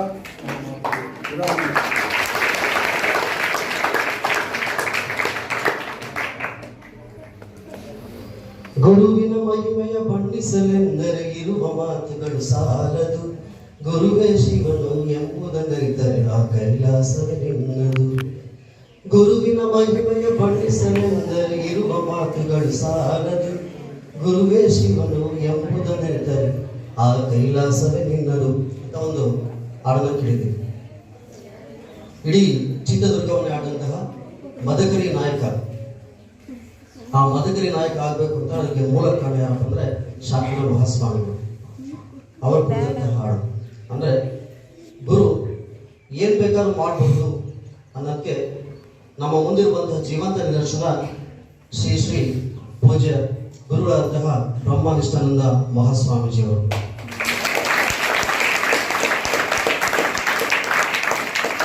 ಯಾಕೆ ಮಾತು ಹೇಳ್ತೀವಿ ಅಂತಂದ್ರೆ ಎಷ್ಟೋ ಜನ ನಾವು ಸಹ ನೋಡಿರ್ತೀವಿ, ಯಾರು ಸಹ ವಿದ್ಯಾರ್ಥಿಗಳ ಕುರಿತು ನಾನು ನಿಮಗೆ ಸಹಾಯ ಮಾಡ್ತೀನಿ ಮುಂದೆ ಬರ್ರಿ ನೀವು ಚೆನ್ನಾಗಿ ಓದಿ ಅಂತ ಹೇಳಿದಂತ ಯಾರ ಪುಣ್ಯಾತ್ಮ ನಾವು ಸಹ ನೋಡಿಲ್ವ. ಯಾರು 25,000 ಕೊಡ್ತಾರೆ, ನೀವು 90% ಕೊಡ್ತಾರೆ. ನಿಮ್ಮ ತಂದೆ ತಾಯಿನ ಕೂಡ ಯೋಚನೆ ಮಾಡ್ತಾರೆ. ಅಂಥದ್ರಲ್ಲಿ ನೀವು ಧೈರ್ಯವಾಗಿ 90% ತೆಗಿರಿ, ನಾನು 25,000 ಚೆಕ್ ಹೀಗೆ ಕೊಡ್ತೀನಿ ಅಂತ ಹೇಳ್ತಾರೆ. ಯಾಕೆ ಈ ಮಾತನ್ನು ಹೇಳ್ತಾರಪ್ಪ ಅಂದ್ರೆ ಇವತ್ತೇ ಇಡೀ ಒಂದು ದೇಶವನ್ನ ಮುನ್ನಡೆಸಬೇಕು ಅಂತಂದ್ರೆ ಯಾರು ಬೇಕಪ್ಪ ಅಂದ್ರೆ ಗುರುಗಳು ಬೇಕು. ಆ ಗುರುವಿನ ಮಾರ್ಗದರ್ಶನ ಮಾತ್ರ ಎಲ್ಲ ಸುಸೂತ್ರವಾಗಿ ಮಾಡೋಕ್ಕೆ ಸಾಧ್ಯ. ಇವತ್ತು ಈ ಭಾರತದಲ್ಲೇ ನಮ್ಮ ದೇಶ ವಿಶ್ವಗುರು ಆಗಿದೆ. ಅದಕ್ಕೆ ಏನಪ್ಪ ಕಾಣಿದ್ರೆ ಉತ್ತಮ ನಾಯಕತ್ವ ಹೊಂದಿರುವಂತಹ ನಮ್ಮೆಲ್ಲರ ಪ್ರೀತಿಯ ಪ್ರಧಾನಮಂತ್ರಿಗಳಂತ ನರೇಂದ್ರ ಮೋದಿಯವರು. ಯಾಕೆ ನರೇಂದ್ರ ಮೋದಿಯವರು ಅಷ್ಟು ದೊಡ್ಡ ಶಕ್ತಿ ಆಗಿರಪ್ಪ ಅಂದ್ರೆ ಅವ್ರ ಹಿಂದಿರೋರೆಲ್ಲ ಯಾರಪ್ಪ ಅಂದ್ರೆ ಇಂತಹ ಮಹಾನ್ ಗುರುಗಳು. ಆ ಗುರುಗಳ ಆಶೀರ್ವಾದದಿಂದ ಇವತ್ತೇ ನಮ್ಮ ಭಾರತ ವಿಶ್ವಗುರುವಾಗಿದೆ. ಇವತ್ತೇ ನೀವೆಲ್ಲರೂ ಪುಣ್ಯವಂತರು ಅಂತ ನಾನೇ ಭಾವಿಸ್ತೀನಿ. ಯಾಕೆಂದ್ರೆ ಅನೇಕ ಶ್ರಾದ್ದ ಪೂಜೆಗಳು ನಾವು ಸಹ ಮಾಡ್ತಾ ಬಂದಿದ್ದೀವಿ. ಆದರೆ ನಿಮ್ಮೆಲ್ಲರಿಗೂ ಸಹ ಮುಕ್ತವಾಗಿ ಇವತ್ತೇ ಗುರುವಿನ ಆಶೀರ್ವಾದ ಸಿಕ್ಕಿದೆ. ಹೀಗಾಗಿ ಇವತ್ತೇ ನಾನು ಗುರುವಿನ ಸಮ್ಮುಖದಲ್ಲಿ ಹೇಳ್ತಿದ್ದೀನಿ, ನೀವೆಲ್ಲರೂ ಸಹ ಎಲ್ಲರೂ ಪಾಸ್ ಆಗ್ತೀರಾ ಅಂತೇಳಿ. ಯಾಕಂದ್ರೆ ಗುರುವಿನ ಆಶೀರ್ವಾದ ಅಷ್ಟು ಸಹ ಯಾರಿಗೂ ಸಿಗಲ್ಲ. ಹಾಗಾಗಿ ಈ ವರ್ಷದ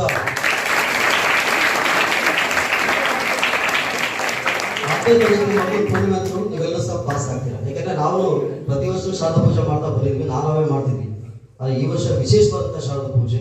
ಯಾಕಂದ್ರೆ ನಿಮಗೋಸ್ಕರ, ಯಾಕಂದ್ರೆ ನಾವು ರಾಮಕೃಷ್ಣ ಆಶ್ರಮದ ಮಹಾಸ್ವಾಮಿಗಳ ಕರೆಸಬೇಕು ಅಂತಂದ್ರೆ ಸುಮ್ಮನೆ ಆಗಲ್ಲ.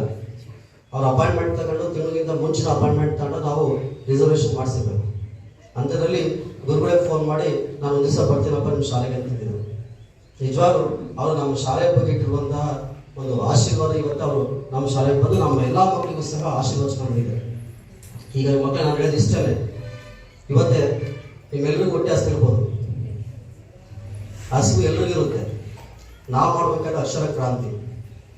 ಯಾರು ಬೇಕಾದ್ರೂ ಊಟ ಮಾಡ್ಬೋದು, ಆದರೆ ಯಾರು ಬೇಕಾದ್ರೂ ಅಕ್ಷರವಂತರಾಗಲ್ಲ, ವಿದ್ಯಾವಂತರಾಗಲ್ಲ. ಹಾಗಾಗಿ ಇವತ್ತು 3 ಗಂಟೆಗಳ ಕಾಲ ನಿರಂತರವಾಗಿ ನೀವೆಲ್ಲ ಕುಂತೀರ ಅಂದ್ರೆ ನಿಮ್ಮಲ್ಲಿ ಆ ಶಕ್ತಿ ಇದೆ ಅಂತೇಳಿ ಅಲ್ವಾ. ಸುಮ್ಮನೆ ನಾವು ಕೆಳಗಡೆ ಕೂತ್ಕೊಳ್ಳೋದು. ಗುರುಗಳು ಮಾತಾಡ್ತಿದ್ರು, ನಾನು ನೋಡ್ತಿದ್ದೆ. ನೀವೆಲ್ಲರೂ ಸಹ ಎಷ್ಟು ಚೆನ್ನಾಗಿ ಮಗ್ಗಿದಾಗಲಿ ಅಥವಾ ಅವ್ರು ಹೇಳೋಂಥ ಕಥೆಗಳಾಗಲಿ ನೀತಿ ಮಾತು ಎಷ್ಟು ಚೆನ್ನಾಗಿ ಕೇಳ್ತೀರ ಅಂತಂದ್ರೆ ನೀವೆಲ್ಲರೂ ಸಹ ಭಾರತದ ಭವ್ಯ ಪ್ರಜೆಗಳು ನೀವೆಲ್ಲರೂ.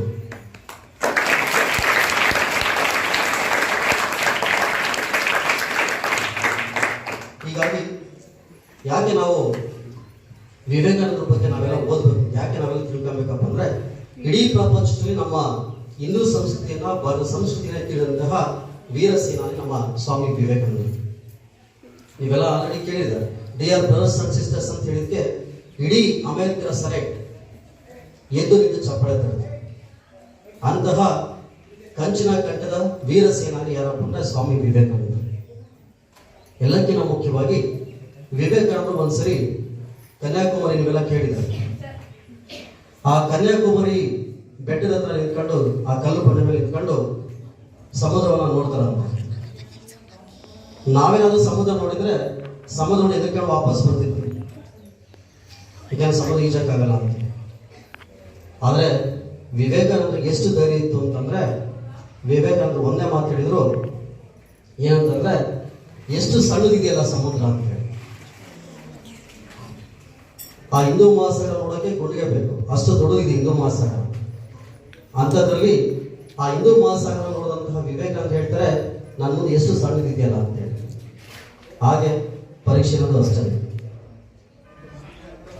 ಪರೀಕ್ಷೆ ಅತ್ಯಂತ ಸಣ್ಣದು, ಇದು ನಿಮ್ಮ ಜೀವನದಲ್ಲಿ ಯಾವುದೂ ಅಲ್ಲ.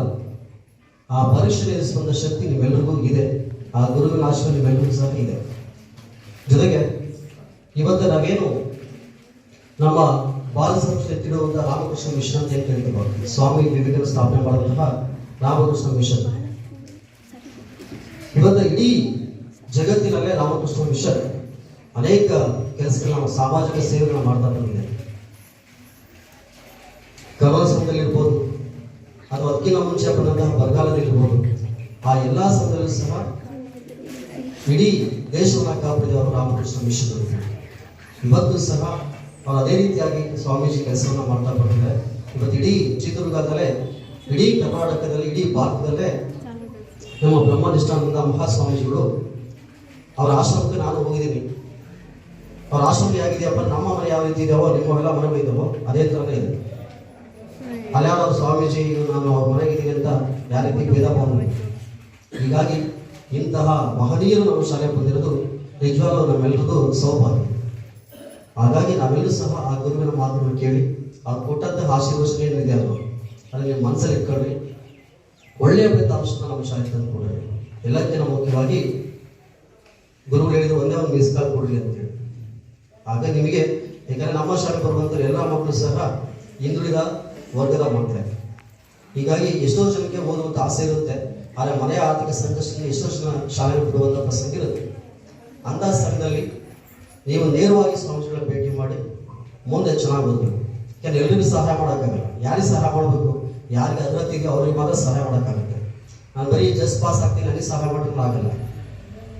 ಹೀಗಾಗಿ ಇವತ್ತೇ ಚಕ್ರವರ್ತಿ ಸೂಲಿಬೆಲೆ ಅಂತ ನೀವೆಲ್ಲ ಕೇಳಿದ್ರ, ಅಥವಾ ಸ್ವಾಮೀಜಿ ಹೇಳಿದಂತೆ ರವಿ ಚನ್ನಣ್ಣವರು, ಅವ್ರ ಬಗ್ಗೆ ತುಂಬ ಸುದೀರ್ಘವಾಗಿದೆ. ಇವತ್ತು ಯಾರ್ಯಾರು ತುಂಬ ಚೆನ್ನಾಗಿ ಮಾತಾಡ್ತಾರೋ ಆ ಮಾತಾಡೋ ಶೈಲಿಯಲ್ಲಿ ಗೊತ್ತಾಗ್ತವೆ ಯಾರಪ್ಪ ಅಂತಂದ್ರೆ ರಾಮಕೃಷ್ಣ ಮಿಷನ್ ಓದಿರುವಂಥ ವಿದ್ಯಾರ್ಥಿಗಳು ಅಂತೇಳಿ. ರಾಮಕೃಷ್ಣ ಮಿಷನ್ ಓದಬೇಕು ಅಷ್ಟು ಸುಲಭಲ್ಲ, ಅದಕ್ಕೆ ಎಂಡಸ್ಸಿನ ಸಮಯ ಇರುತ್ತೆ. ಹೀಗಾಗಿ ನಿಮಗೆಲ್ಲರಿಗೂ ಅರ್ಹತೆ ಇದೆ.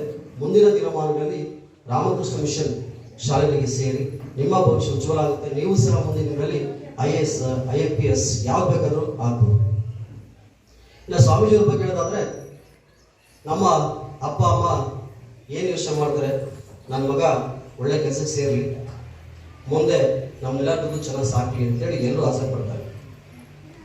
ಅವರ ತಾಯಿ ಏನಾದರೂ ಅದೇ ರೀತಿ ಆಸೆ ಪಟ್ಟಿದ್ರೆ ಹೇಳಿ ವರ್ಷಕ್ಕೆ 10 ಕೋಟಿ ಅಂತೇಳಿ, ವರ್ಷಕ್ಕೆ 10 ಕೋಟಿ ದುಡಿಯೋದಾದ್ರೆ ಅವ್ರ ತಾಯಿನ ಹೆಂಗೆ ಸಾಕ್ಬೋದಾಯ್ತಮ್ಮ, ಅವ್ರ ಮನೆ ಹೆಂಗೆ ಕಟ್ಬೋದಾಯ್ತು. ಇವತ್ತು ಒಬ್ಬ ಗ್ರಾಮ ಪಂಚಾಯತ್ ಮೆಂಬರ್ ಗೆದ್ರೆ ಸಾಕು, ಇನ್ನು 5 ವರ್ಷಕ್ಕೆ ದೊಡ್ಡ ಮನೆ ಆಗುತ್ತೆ, ದೊಡ್ಡ ಬಸ್ ತರ್ತಾರೆ.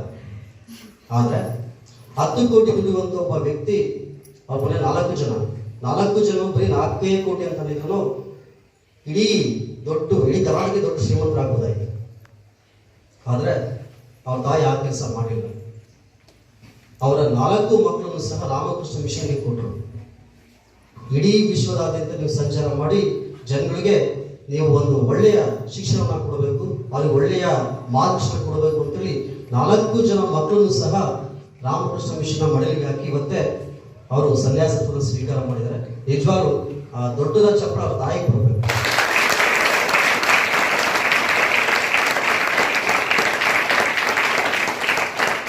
ನಮ್ಮ ಮನೆಯಲ್ಲಿ ಇರ್ಬೋದು, ಯಾರೊಬ್ರು ಸ್ವಾಮೀಜಿ ಆಗ್ತೀವಿ ಅಂತಾರೆ, ಯಾಕೆ ಸ್ವಾಮೀಜಿ ಆಗ್ತೀವಿ ಅಂತ ಬೈತಾರೆ, ಇರೋಪ್ಪ ಆರಾಮಾಗಿರಪ್ಪ ಅಂತ ಹೇಳ್ತಾರೆ. ಆದ್ರೆ ಅವ್ರ ಮನೆ 4 ಜನನು ಸ್ವಾಮೀಜಿಗಳು ಆಗ್ತಾರೆ ಅಂತಂದ್ರೆ ನಿಜವಾಗ್ಲೂ ಅವ್ರ ತಾಯಿಗೆ ಎಷ್ಟು ಮನಸ್ಥೈರ್ಯ ಇರ್ಬೋದು ಅಂತ. ಹೀಗಾಗಿ ನೀವೆಲ್ಲರೂ ಸಹ ನಿಮ್ಮ ತಾಯಿ ತಂದೆನ ಪೂಜಾ ಸ್ಥಾನದಲ್ಲಿ ಗೌರವಿಸಿ. ಇಲ್ಲಿ ಅನೇಕ ವಿದ್ಯಾರ್ಥಿಗಳ ಮನೆಗೆ ನಾನು ಭೇಟಿ ಕೊಟ್ಟಿದ್ದೀನಿ. ಅವ್ರ ಮನೇಲಿ ನೋಡಿದಾಗ ಅವ್ರ ತಾಯಿಗೆ ಭಯ ತುಂಬಾ ಚೆನ್ನಾಗಿರಲಿಲ್ಲ. ಹೇಳಿದ್ರು ಸ್ವಾಮೀಜಿ, ಈ ವಯಸ್ಸಲ್ಲೂ ಸಹ ಹೋಗಿ ಅವ್ರ ತಾಯಿಗೆ ನಮಸ್ಕಾರ ಮಾಡೇ ಬರೋದು. ನರೇಂದ್ರ ಮೋದಿ ಅವ್ರ ಬಗ್ಗೆ ನೀವು ಕೇಳಿದ್ರ, ದೇಶ ಪ್ರಧಾನಮಂತ್ರಿ ಆದ್ರೂ ಸಹ ಅವರು ಅವ್ರ ತಾಯಿಗೆ ಹೋಗಿ ನಮಸ್ಕಾರ ಮಾಡಿ ಬರ್ತಾರೆ. ನಾವೇನಾದ್ರೂ ಪ್ರಧಾನಮಂತ್ರಿಗಳಾಗಿದ್ರೆ ಹೋಗ್ತಿಲ್ವಾ? ಇವತ್ತು ಯಾಕೆ ಅವರು ವಿಶ್ವಗುರು ಆಗಿದ್ರೆ ಇದೇ ಕಾರಣ. ಅಂದ್ರೆ ನಮ್ಮಲ್ಲಿ ವಿಧೇಯತೆ ಇರಬೇಕು. ಯಾವುದೇ ಗುರು ಇರ್ಬೋದು, ಆ ಗುರುಗಳು ಬಂದಾಗ ನಮಸ್ಕಾರ ಮಾಡುವಂಥ ಪದ್ಧತಿ, ನಮ್ಮ ತಂದೆ ತಾಯಿ ನಮಸ್ಕಾರ ಮಾಡುವಂತಹ ವಿಧೇಯತೆ ಎಲ್ಲಿವರೆಗೂ ಇರುತ್ತೋ ಅಲ್ಲಿವರೆಗೂ ನೀವು ಸಹ ಜೀವನದಲ್ಲಿ ಉತ್ತಮ ಭವಿಷ್ಯವನ್ನು ಕಾಣ್ತೀವಿ. ಹೀಗಾಗಿ ವಿದ್ಯೆ ದೊಡ್ಡದಲ್ಲ, ವಿನಯ ದೊಡ್ಡದು ಅಂತ ಹೇಳ್ತೀವಿ. ವಿದ್ಯೆ ಎಲ್ಲರೂ ಓದಿರ್ತೀರ, ಎಲ್ಲರೂ SSC ಪಾಸ್ ಆಗ್ತೀರ. ಆದರೆ ಯಾರಿಗೆ ವಿನಯ ಇರುತ್ತೋ ಮುಂದೆ SSC ಪಾಸ್ ಮುಂದೆ ಹೋದಾಗ ಸರ್ ನಮಸ್ಕಾರ ಸರ್, ಅಥವಾ ಗುರುಗಳೆಲ್ಲ ಸಿಕ್ಕ ಗುರುಗಳೇ ನಮಸ್ತೆ ಅಂತೇಳಿ ಖಾಲಿ ಬಿಡ್ತಿರಲ್ಲ, ಅದು ದೊಡ್ಡದೇ ಹೊರತು ಈ ಫಸ್ಟ್ ಕ್ಲಾಸ್ ಫಲ ದೊಡ್ಡದಲ್ಲ. ಹೀಗಾಗಿ ಈ ವಿದ್ಯಾರ್ಥಿ ಜೀವನದಲ್ಲಿ ಒಳ್ಳೆಯ ಸಂಸ್ಕಾರವನ್ನು ಕೇಳಿ. ಸ್ವಾಮೀಜಿ ಒಂದು ಪ್ರಶ್ನೆ ಕೇಳಿದ್ರು, ರವಿಚಂದ್ರನ್ ಅವರು ಬೆಟ್ಟದಿಂದ ಅವ್ರ ಗುರುಗಳಿದ್ರೆ ಬೀಳ್ತಾರೆ ಅಂತ. ನಮ್ಮ ಶಾಲೆಯ ಮಕ್ಕಳು ಸಹ ಆ ರೀತಿ ಇದ್ದಾರೆ ಅಂತ ನಾನು ಭಾವಿಸ್ತೀನಿ. ಯಾಕೆಂದ್ರೆ ಸ್ಟಾರ್ಟ್ ವಿತ್ ಸೆಲ್ಫಿ ಅಂತೇಳಿ ಒಂದು ಕಾರ್ಯಕ್ರಮ ಮಾಡಿದ್ವಿ ಬಿಟ್ಟುಗಳೇ, 4 ಗಂಟೆಗೆ ಎದ್ದು ಓದಬೇಕು ಅಂತೇಳಿ. ಆದರೆ ತುಂಬಾ ಜನ ವಿದ್ಯಾರ್ಥಿಗಳು ಅದು ಇವತ್ತುವರೆಗೂ ಫಾಲೋ ಅಪ್ ಮಾಡ್ತಾರೆ. ನಿಜವಾದ ಖುಷಿ ಆಯ್ತು ನನಗೆ, ಮತ್ತೆ 4 ಗಂಟೆಗೆ ಎದ್ದು ಓದ್ತಿದ್ದಾರೆ ಅಂತೇಳಿ. ಆಮೇಲೆ ಫೇಸ್ಬುಕ್ ಅಲ್ಲಿ ಕೆಲವೊಬ್ರು ಆ ಕಾರ್ಯಕ್ರಮಕ್ಕೆ ಸಂಬಂಧಪಟ್ಟಂತೆ ಒಂದು ಆಕ್ಷೇಪಣೆ ಮಾಡಿದ್ರು. ಏನಂತ, ನಿಮ್ಮ ಮಕ್ಕಳು 4 ಗಂಟೆಗೆ ಫೋಟೋ ಹೊಡಿತಾರೆ, ಆಮೇಲೆ ಮಲಗ್ಬೋದು ಅಂತೇಳಿ. ಇಲ್ಲಿ ನಮ್ಮ ವಿದ್ಯಾರ್ಥಿಗಳು ಮೋಸ್ಟ್ಲಿ ಧನಂಜಯ ಇರಬೇಕು, ಧನಂಜಯ ಮತ್ತು ಆಕಾಶ್ ಅಂತೇಳಿ, ಅವರು ಆ ಸಾಮಾಜಿಕ ಮಾಧ್ಯಮದಲ್ಲಿ ಕಾಮೆಂಟ್ ಮಾಡಿದ್ರೆ ಅಂತ, ನಾವು ನಮ್ಮ ಸರ್ ಏನ್ ಹೇಳ್ತಾರೆ ಆ ಕೆಲಸ ಮಾಡ್ತೀವಿ, ನೀವು ನಮ್ಮ ಮನೆ ಬಂದು ನೋಡ್ರಿ, ನಾನು 4 ಗಂಟೆಗೆ ಓದ್ತೀನಿ ಅಂತ. ನಿಜವಾಗ್ಲೂ ಅವ್ರು ತುಂಬಾ ಖುಷಿ ಆಯ್ತು. ಅಂದ್ರೆ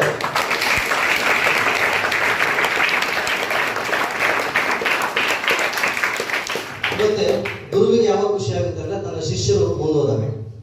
ಇವತ್ತೇ ರವಿಚಂದ್ರನ್ ಅವ್ರ ಬಗ್ಗೆ ಯಾಕೆ ಅವರು ತುಂಬಾ ಭಾವಪೂರ್ವ ಮಾತಾಡಿದ್ರು ಅಂದ್ರೆ ಅವ್ರಿಗೆ ಗೊತ್ತಿದ್ರು ಶಿಷ್ಯನ ಸಂಕಟ ಏನೇನಿತ್ತು ಅಂತೇಳಿ. ಇವತ್ತೇ ಅವ್ರು IPS ಆಗಿ ಬಂದ್ರು ಅಂದ್ರೆ ನಿಜವಾಗ್ಲೂ ನಮಗೆಲ್ಲ ರೋಮಾಂಚನ ಆಗ್ತದೆ. ನೀವೆಲ್ಲ ವಿಡಿಯೋಸ್ ನೋಡ್ಬೋದು, ಫೇಸ್ಬುಕ್ ಅಲ್ಲಿ ಯೂಟ್ಯೂಬ್ ಅಲ್ಲಿ ವಿಡಿಯೋಸ್ ನೋಡಿ ಅವೆಲ್ಲ ಅಂತರ ವಿಡಿಯೋಸ್ ನೋಡ್ಬೇಕು. ನಾವು ಅವ್ರು ಮಾತಾಡೋದು ಕೇಳ್ತಿದ್ರೆ ನೀವೇನು 3 ಗಂಟೆ ಕುಂತಿರಲ್ಲ, ಇನ್ನೂ 6 ಗಂಟೆವರೆಗೆ ಹಿಂಗೆ ಕೂತ್ಕೊಳ್ತೀರ, ಆ ರೀತಿ ಮಾತಾಡ್ತಾರೆ. ಅಂತ ಜೀವನ ಶೈಲಿಯನ್ನ, ಜೀವನ ಆದರ್ಶ ನಾವು ಸಹ ಮೈಗೂಡಿಸ್ಕೊಳ್ಬೇಕು. ಹಾಗಾಗಿ ನಿಜವಾಗ್ಲೂ ನಮಗೂ ಖುಷಿ ಇದೆ. ನಮ್ಮ ಶಾಲೆಯ ಕೀರ್ತಿ ಪದಕ ಸರ್ ನೀವು. ಹೀಗಾಗಿ ನಮ್ಮ ಶಾಲೆ ಇವತ್ತೇ ಯಾವ ಮಟ್ಟಕ್ಕಿದೆಯೋ ಅದು ಇನ್ನೂ ಉನ್ನತ ಮಟ್ಟಕ್ಕೆ ಕೊಂಡೊಯ್ಯೋ ಶಕ್ತಿ ನಿಮಗಿದೆ. ನಾವು ನಿಮ್ಮನ್ನ ಇಲ್ಲಿಂದ ಗೈಡ್ ಮಾಡಿ ಕಳಿಸ್ಬೋದು ಅಷ್ಟೇ. SSC ವಿದ್ಯಾರ್ಥಿಗಳು ಚೆನ್ನಾಗಿ ಓದಿ ಅಂತ ಎಲ್ಲಿವರೆಗೂ ಎಕ್ಸಾಮ್ ಸೆಂಟರಿಂದ ಗೇಟಿನ ಹೊರಗೂ ಅಷ್ಟೇ. ಆದರೆ ಎಕ್ಸಾಮಿನ ಕೊಠಡಿ ಒಳಗಡೆ ನಮ್ಮ ಶಾಲೆಯ ಮರ್ಯಾದೆ ಉಳಿಸಲು ಒಳ್ಳೆಯ ಫಲಿತಾಂಶ ತರೋ ಯಾರಪ್ಪ ನೀವು ಮಾತ್ರ. ನಿಜವಾಗ್ಲೂ ಯಾಕೆ ಅಂತಂದ್ರೆ ಕಳೆದ 2-3 ವರ್ಷದ ಮಕ್ಕಳು ನಡ್ಕೊಂಡು ನಮ್ಮ ಶಾಲೆ ಬರ್ತಿದ್ರು. ಜೊತೆಗೆ ಅತ್ಯಂತ ಸಣ್ಣ ಕೊರಡೆಯಲ್ಲಿ ಇವತ್ತು ಕುತ್ಕೊಂತಿರೋಲ್ಲ. ಆದರೆ ನೀವು ಕುಲ್ವಂತ ಯಾಕಪ್ಪ, 2 ಹೊಸ ಕೊರಡೆ ನೀವೇ ಕುತ್ಕೊಂಡಿದ್ದೀರ, 2 ಹೊಸ ರೂಮಲ್ಲೂ ನೀವೇ ಇನಾಗ್ರೇಷನ್ ಮಾಡಿದ್ರೆ. ಹೀಗಾಗಿ 2022 ಬ್ಯಾಚ್ ಏನಿದೆಯಲ್ವಾ, ನೀವೆಲ್ಲ ಪುಣ್ಯವಂತರು ಬ್ಯಾಚ್. ಯಾಕಂದ್ರೆ ಗುರುಗಳ ಆಶೀರ್ವಾದ ನಿಮಗೆ ಸಿಕ್ಕಿದೆ. ಎಲ್ಲಕ್ಕಿಂತ ಪ್ರಮುಖವಾಗಿ ಅವರ ಆಶೀರ್ವಾದ ಯಾವುದೂ ಸುಳ್ಳಾಗಿಲ್ಲ ಇವತ್ತಿನವರೆಗೂ.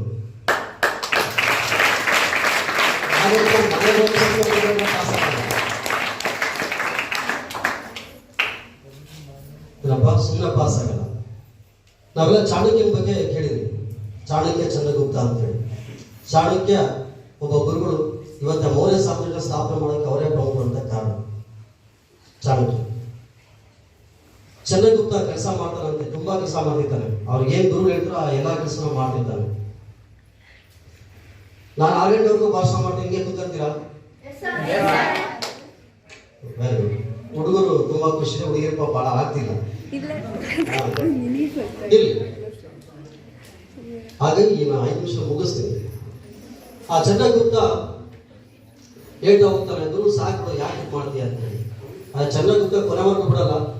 ಅಕಸ್ಮಾತ್ ನನ್ನ ಅದೃಷ್ಟದಲ್ಲಿ ಪ್ರಯತ್ನ ಪಟ್ಟರೆ ಮಾತ್ರ ಆಗುತ್ತೆ ಅಂತ ಬರ್ತೀರಿ, ಏನ್ ಮಾಡ್ತಾರೆ ನೋಡಿ ಅಂತ. ನನ್ನ ಶಿಷ್ಯನ ಪರೀಕ್ಷೆ ಮಾಡಕ್ ಆ ಮಾತನ್ನು ಕೇಳಿದ್ರು.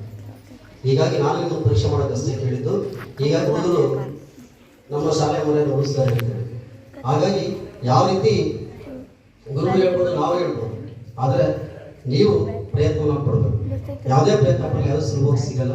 ಹೀಗಾಗಿ ಎಲ್ಲ ವಿದ್ಯಾರ್ಥಿಗಳು ಇದುವರೆಗೂ ನಿಮ್ಮ ಶಿಕ್ಷಕರು ಏನು ಹೇಳಿದಾರಲ್ಲ ಎಲ್ಲ ಸಬ್ಜೆಕ್ಟನ್ನು ಕವರ್ ಮಾಡಿ ಎಲ್ಲರಿಗೂ ಒಳ್ಳೆಯದಾಗಿ, ಎಲ್ಲಕ್ಕಿಂತ ಮುಖ್ಯವಾಗಿ ಅವ್ರು ಹೇಳಿದರು ಕಾಪಿ ಮುಕ್ತ ಫಲಿತಾಂಶ ಅಂತೇಳಿ. ಈಗ ನೀವು ಸಹ ಆ ನಿಟ್ಟಿನಲ್ಲಿ ಪ್ರಯತ್ನ ಪಡ್ರಿ. ನಿಮ್ಮ ಅಕ್ಕಪಕ್ಕ ಯಾರೇ ಚೀಟಿ ಹಾಕ್ತೀರಿ ಆ ಚೀಟಿಗಳು ಮುಟ್ಟಕ್ಕೆ ಹೋಗ್ಬಿಡಿ, ಯಾಕಂದ್ರೆ ನೀವು ಡಿಬರ್ ಹಾಕ್ಬೋದು. ಪರೀಕ್ಷೆ ಸುಮ್ಮನೆ ಅಲ್ಲ, 8, 9 ಇಲ್ಲೂ ಪರೀಕ್ಷೆ ಬರೆದಿರ್ತೀರ, ಅಲ್ಲಿ ಪರೀಕ್ಷೆ ಬರೆಯೋದು ಬೇರೆ ಥರ ಇರುತ್ತೆ. ಹಾಗಾಗಿ ಮುಂದಿನ ಅವಧಿಯಲ್ಲಿ ಅದ್ರ ಬಗ್ಗೆ ಸುದೀರ್ಘವಾಗಿ ಮಾತನಾಡುತ್ತೆ. ಈಗ ಇದುವರೆಗೂ ನಮ್ಮ ಶಾಲೆಗೆ ಆಗಮಿಸಿ ಸುದೀರ್ಘವಾಗಿ ಯಾವ ರೀತಿ ಪರೀಕ್ಷೆ ಎದುರಿಸಬೇಕು, ಮುಂದಿನ ಜೀವನದಲ್ಲಿ ಬರುವಂಥ ಯಾವುದೇ ಸಮಸ್ಯೆ ಇರ್ಬೋದು ಆ ಎಲ್ಲ ಸಮಸ್ಯೆಗಳನ್ನ ಯಾವ ರೀತಿ ನಾವು ಎದುರಿಸಬೇಕು, ಸೀಮಾ ಸ್ವಪ್ನಗಳ ಯಾವ ರೀತಿ ಬದುಕಬೇಕು ಅನ್ನೋದ್ರ ಬಗ್ಗೆ ನೀವೆಲ್ಲರಿಗೂ ಸವಿಸ್ತರವಾಗಿ ತಿಳಿಸಿಕೊಟ್ಟಂತಹ ಪೂಜ್ಯ ಶ್ರೀ ಬ್ರಹ್ಮನಿಷ್ಠರತ್ನ ಭಾಸ್ವಾಮೀಜಿಯವರ ಪಾದಕವನ್ನು ನಮಸ್ಕರಿಸುತ್ತಾ, ಅವರು ನಮ್ಮ ಶಾಲೆಗೆ ಆಗಮಿಸಿ ನಮ್ಮೆಲ್ಲ ವಿದ್ಯಾರ್ಥಿಗಳಿಗೆ ಯಾವ ರೀತಿ ಫಲಿತಾಂಶವನ್ನು ಪಡಿಬೇಕು ಅಂತಂದ್ರೆ ಭಯವನ್ನು ಬಿಡಬೇಕು ಆ ನಿಟ್ಟಿನಲ್ಲಿ ನೀವೆಲ್ಲರಿಗೂ ತಿಳಿಸ್ಕೊಟ್ಟಿದ್ದಾರೆ. ಅವರು ಆಶೀರ್ವಚನ ನೀಡಿದ್ದಾರೆ. ನಮ್ಮೆಲ್ಲ ವಿದ್ಯಾರ್ಥಿಗಳಿಗೆ ಸದಾ ಅವರ ಆಶೀರ್ವಾದ ಸದಾ ನಮ್ಮೆಲ್ಲರ ಮೇಲೆ ಇರಲಿ. ಇದೇ ರೀತಿ ನಾವೆಲ್ಲ ಕೆಲಸ ಕಾರ್ಯಗಳಿಗೆ ಅವರ ಆಶೀರ್ವಾದ ಸದಾ ಇರಲಿ ಅಂಥೇಳಿ ಅವ್ರ ಹತ್ರ ಬೇಡ್ಕೊಳ್ತಾ ಅವರಿಗೆ ನಮ್ಮ ಶಾಲೆಯ ಪರವಾಗಿ ಕಿರು ಕಾಣಿಕೆ ಸ್ವೀಕರಿಸಬೇಕು ಅಂತೇಳಿ ಅವರಲ್ಲಿ ಪ್ರಾರ್ಥಿಸ್ಕೊಳ್ತಾರೆ.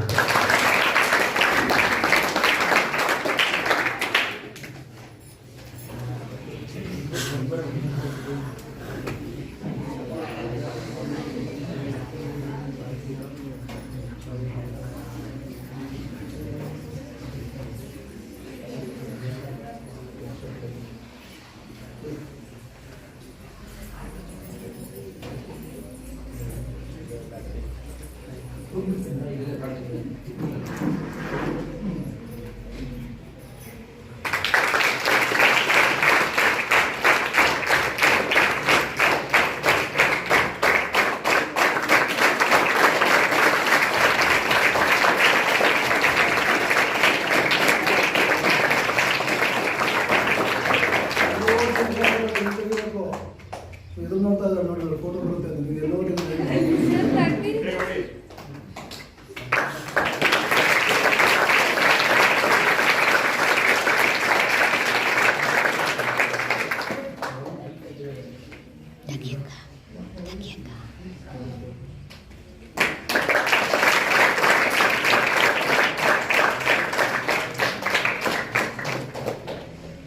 ಆಯ್ತಾ.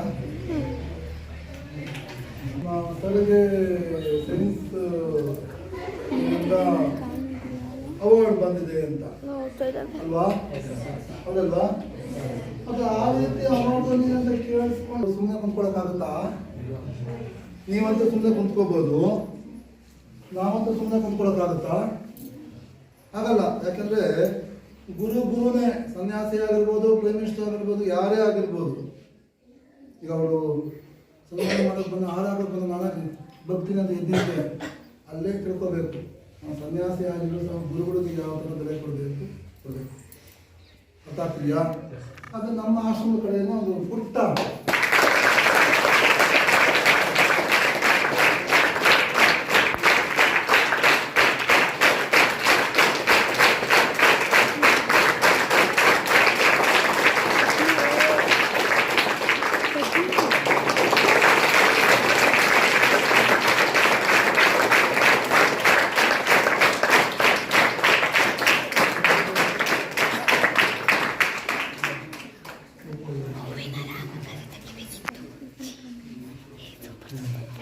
ನಮ್ಮ ಮನೆಯಲ್ಲಿ ಸ್ವಾಮೀಜಿಗಳು ಅಷ್ಟು ಸುಲಭ ಅಲ್ಲ.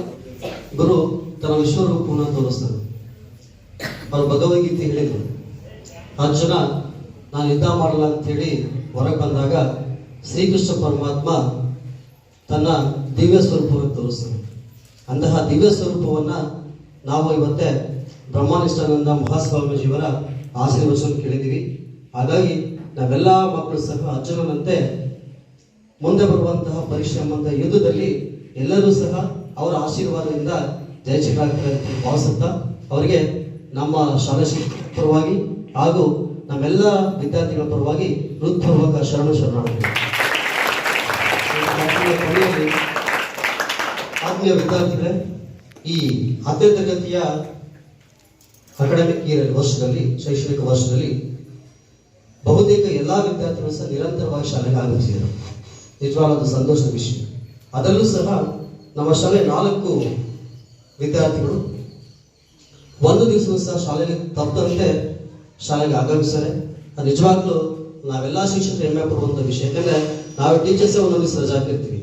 ಅಂಥದ್ರಲ್ಲಿ 4 ಜನ ವಿದ್ಯಾರ್ಥಿಗಳು ಒಂದು ದಿವಸ ತಪ್ಪಸ್ಸಾಗಿ ಶಾಲೆಗೆ ಬಂದಿರ ಅಂತಂದ್ರೆ ನಿಜವಾಗ್ಲೂ ನಮ್ಮೆಲ್ಲರಿಗೂ ತುಂಬಾ ಹೆಮ್ಮೆಯ ಸಂಗತಿ. ಆ 4 ಜನ ವಿದ್ಯಾರ್ಥಿಗಳು ಗುರುಗಳ ಹತ್ರ ಬಂದು ಆಶೀರ್ವಾದ ತೆಗೆದುಕೊಳ್ಬೇಕು ವಿನಂತಿ. ರಮ್ಯಾ, ಕೃಪಾಂಕ, ಸುಚಿತ್ರಾ ಮತ್ತು ಧನಂಜಯ.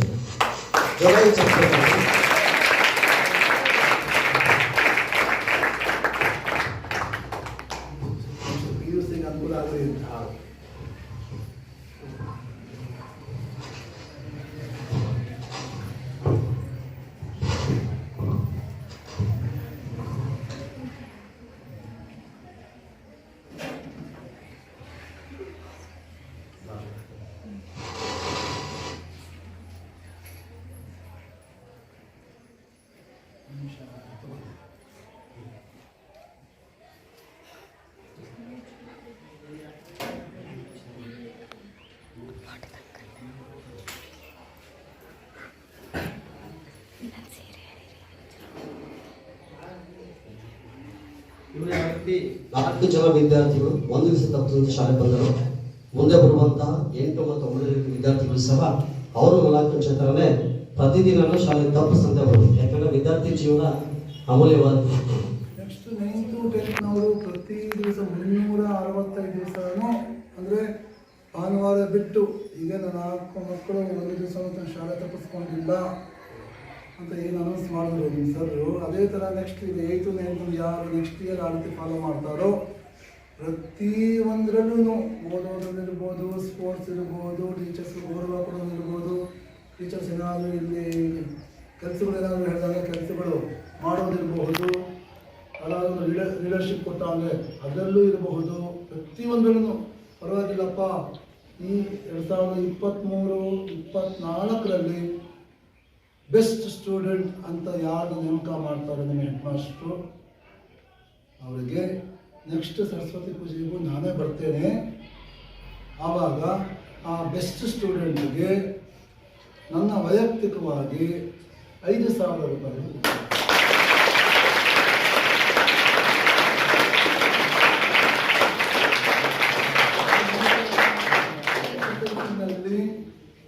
ಕನ್ನಡ ಸಬ್ಜೆಕ್ಟ್ನಲ್ಲಿ 125ಕ್ಕೆ 120 ಮೇಲೆ ಯಾರು ತೆಗಿತೀರೋ ಅಂತ ವಿದ್ಯಾರ್ಥಿಗಳಿಗೆ ಇಂಡಿವಿಜುವಲ್ 10 ಜನ ತೆಗೆದ್ರ ಒಬ್ಬೊಬ್ಬರಿಗೆ 2,000 ಥರ ಕಳಿಸ್ಕೊಡ್ತೇನೆ.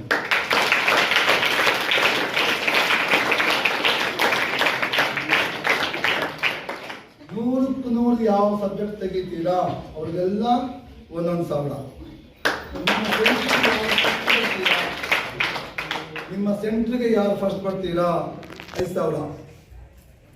ಇಡೀ ನಿಮ್ಮ ತಾಲೂಕಿನಲ್ಲಿ ಯಾರು ಫಸ್ಟ್ ಬರ್ತೀರಾ ಅವ್ರು ಅನೌನ್ಸ್ ಮಾಡಿದ್ದೀನಿ.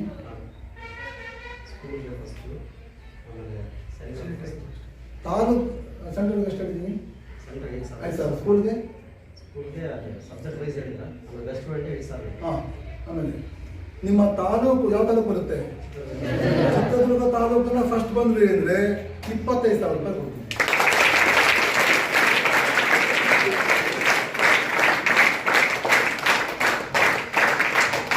ನೋಡಿ, ನೀವು ಅದಕ್ಕೆ ಹೇಳಿದ್ದು 2022 ಬ್ಯಾಚ್ 10 ಶಾಲೆಗಳು ಅಂತೇಳಿ.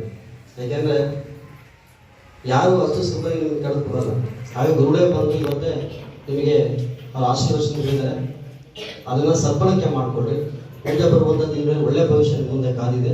ಜೊತೆಗೆ ಆಲದ ಮರ ನೀವೆಲ್ಲ ಕೇಳಿದ್ರೆ ಅಡಿಕೆ ಮರ ನೆಟ್ಟಿಗೆ ಹೋಗುತ್ತೆ.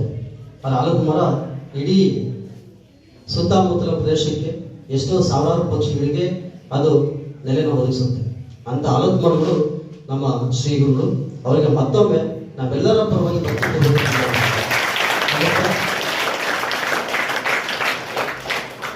ನಿಮಗೆ ಮಾತ್ರ ಒಡ್ಡಿಸ್ತಿಲ್ಲ.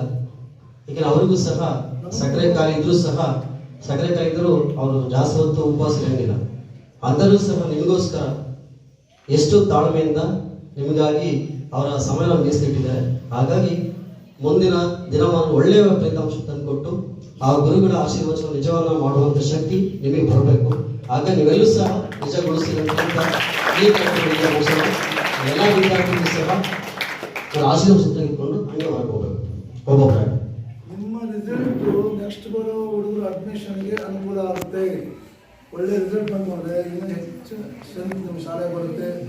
ನಿಮ್ಮ ಶಾಲೆಗೆ ಹೆಚ್ಚೆಚ್ಚು ಮಕ್ಕಳು ಸೇರಿದಷ್ಟು ನಾನು ಹೆಚ್ಚು ತಟ್ಟೆ ಗ್ಲಾಸ್ ಕೊಡೋದಕ್ಕೆ ಬಹುಮಾನ ಕೊಡೋದಕ್ಕೆ ಅನುಕೂಲ ಆಗುತ್ತೆ.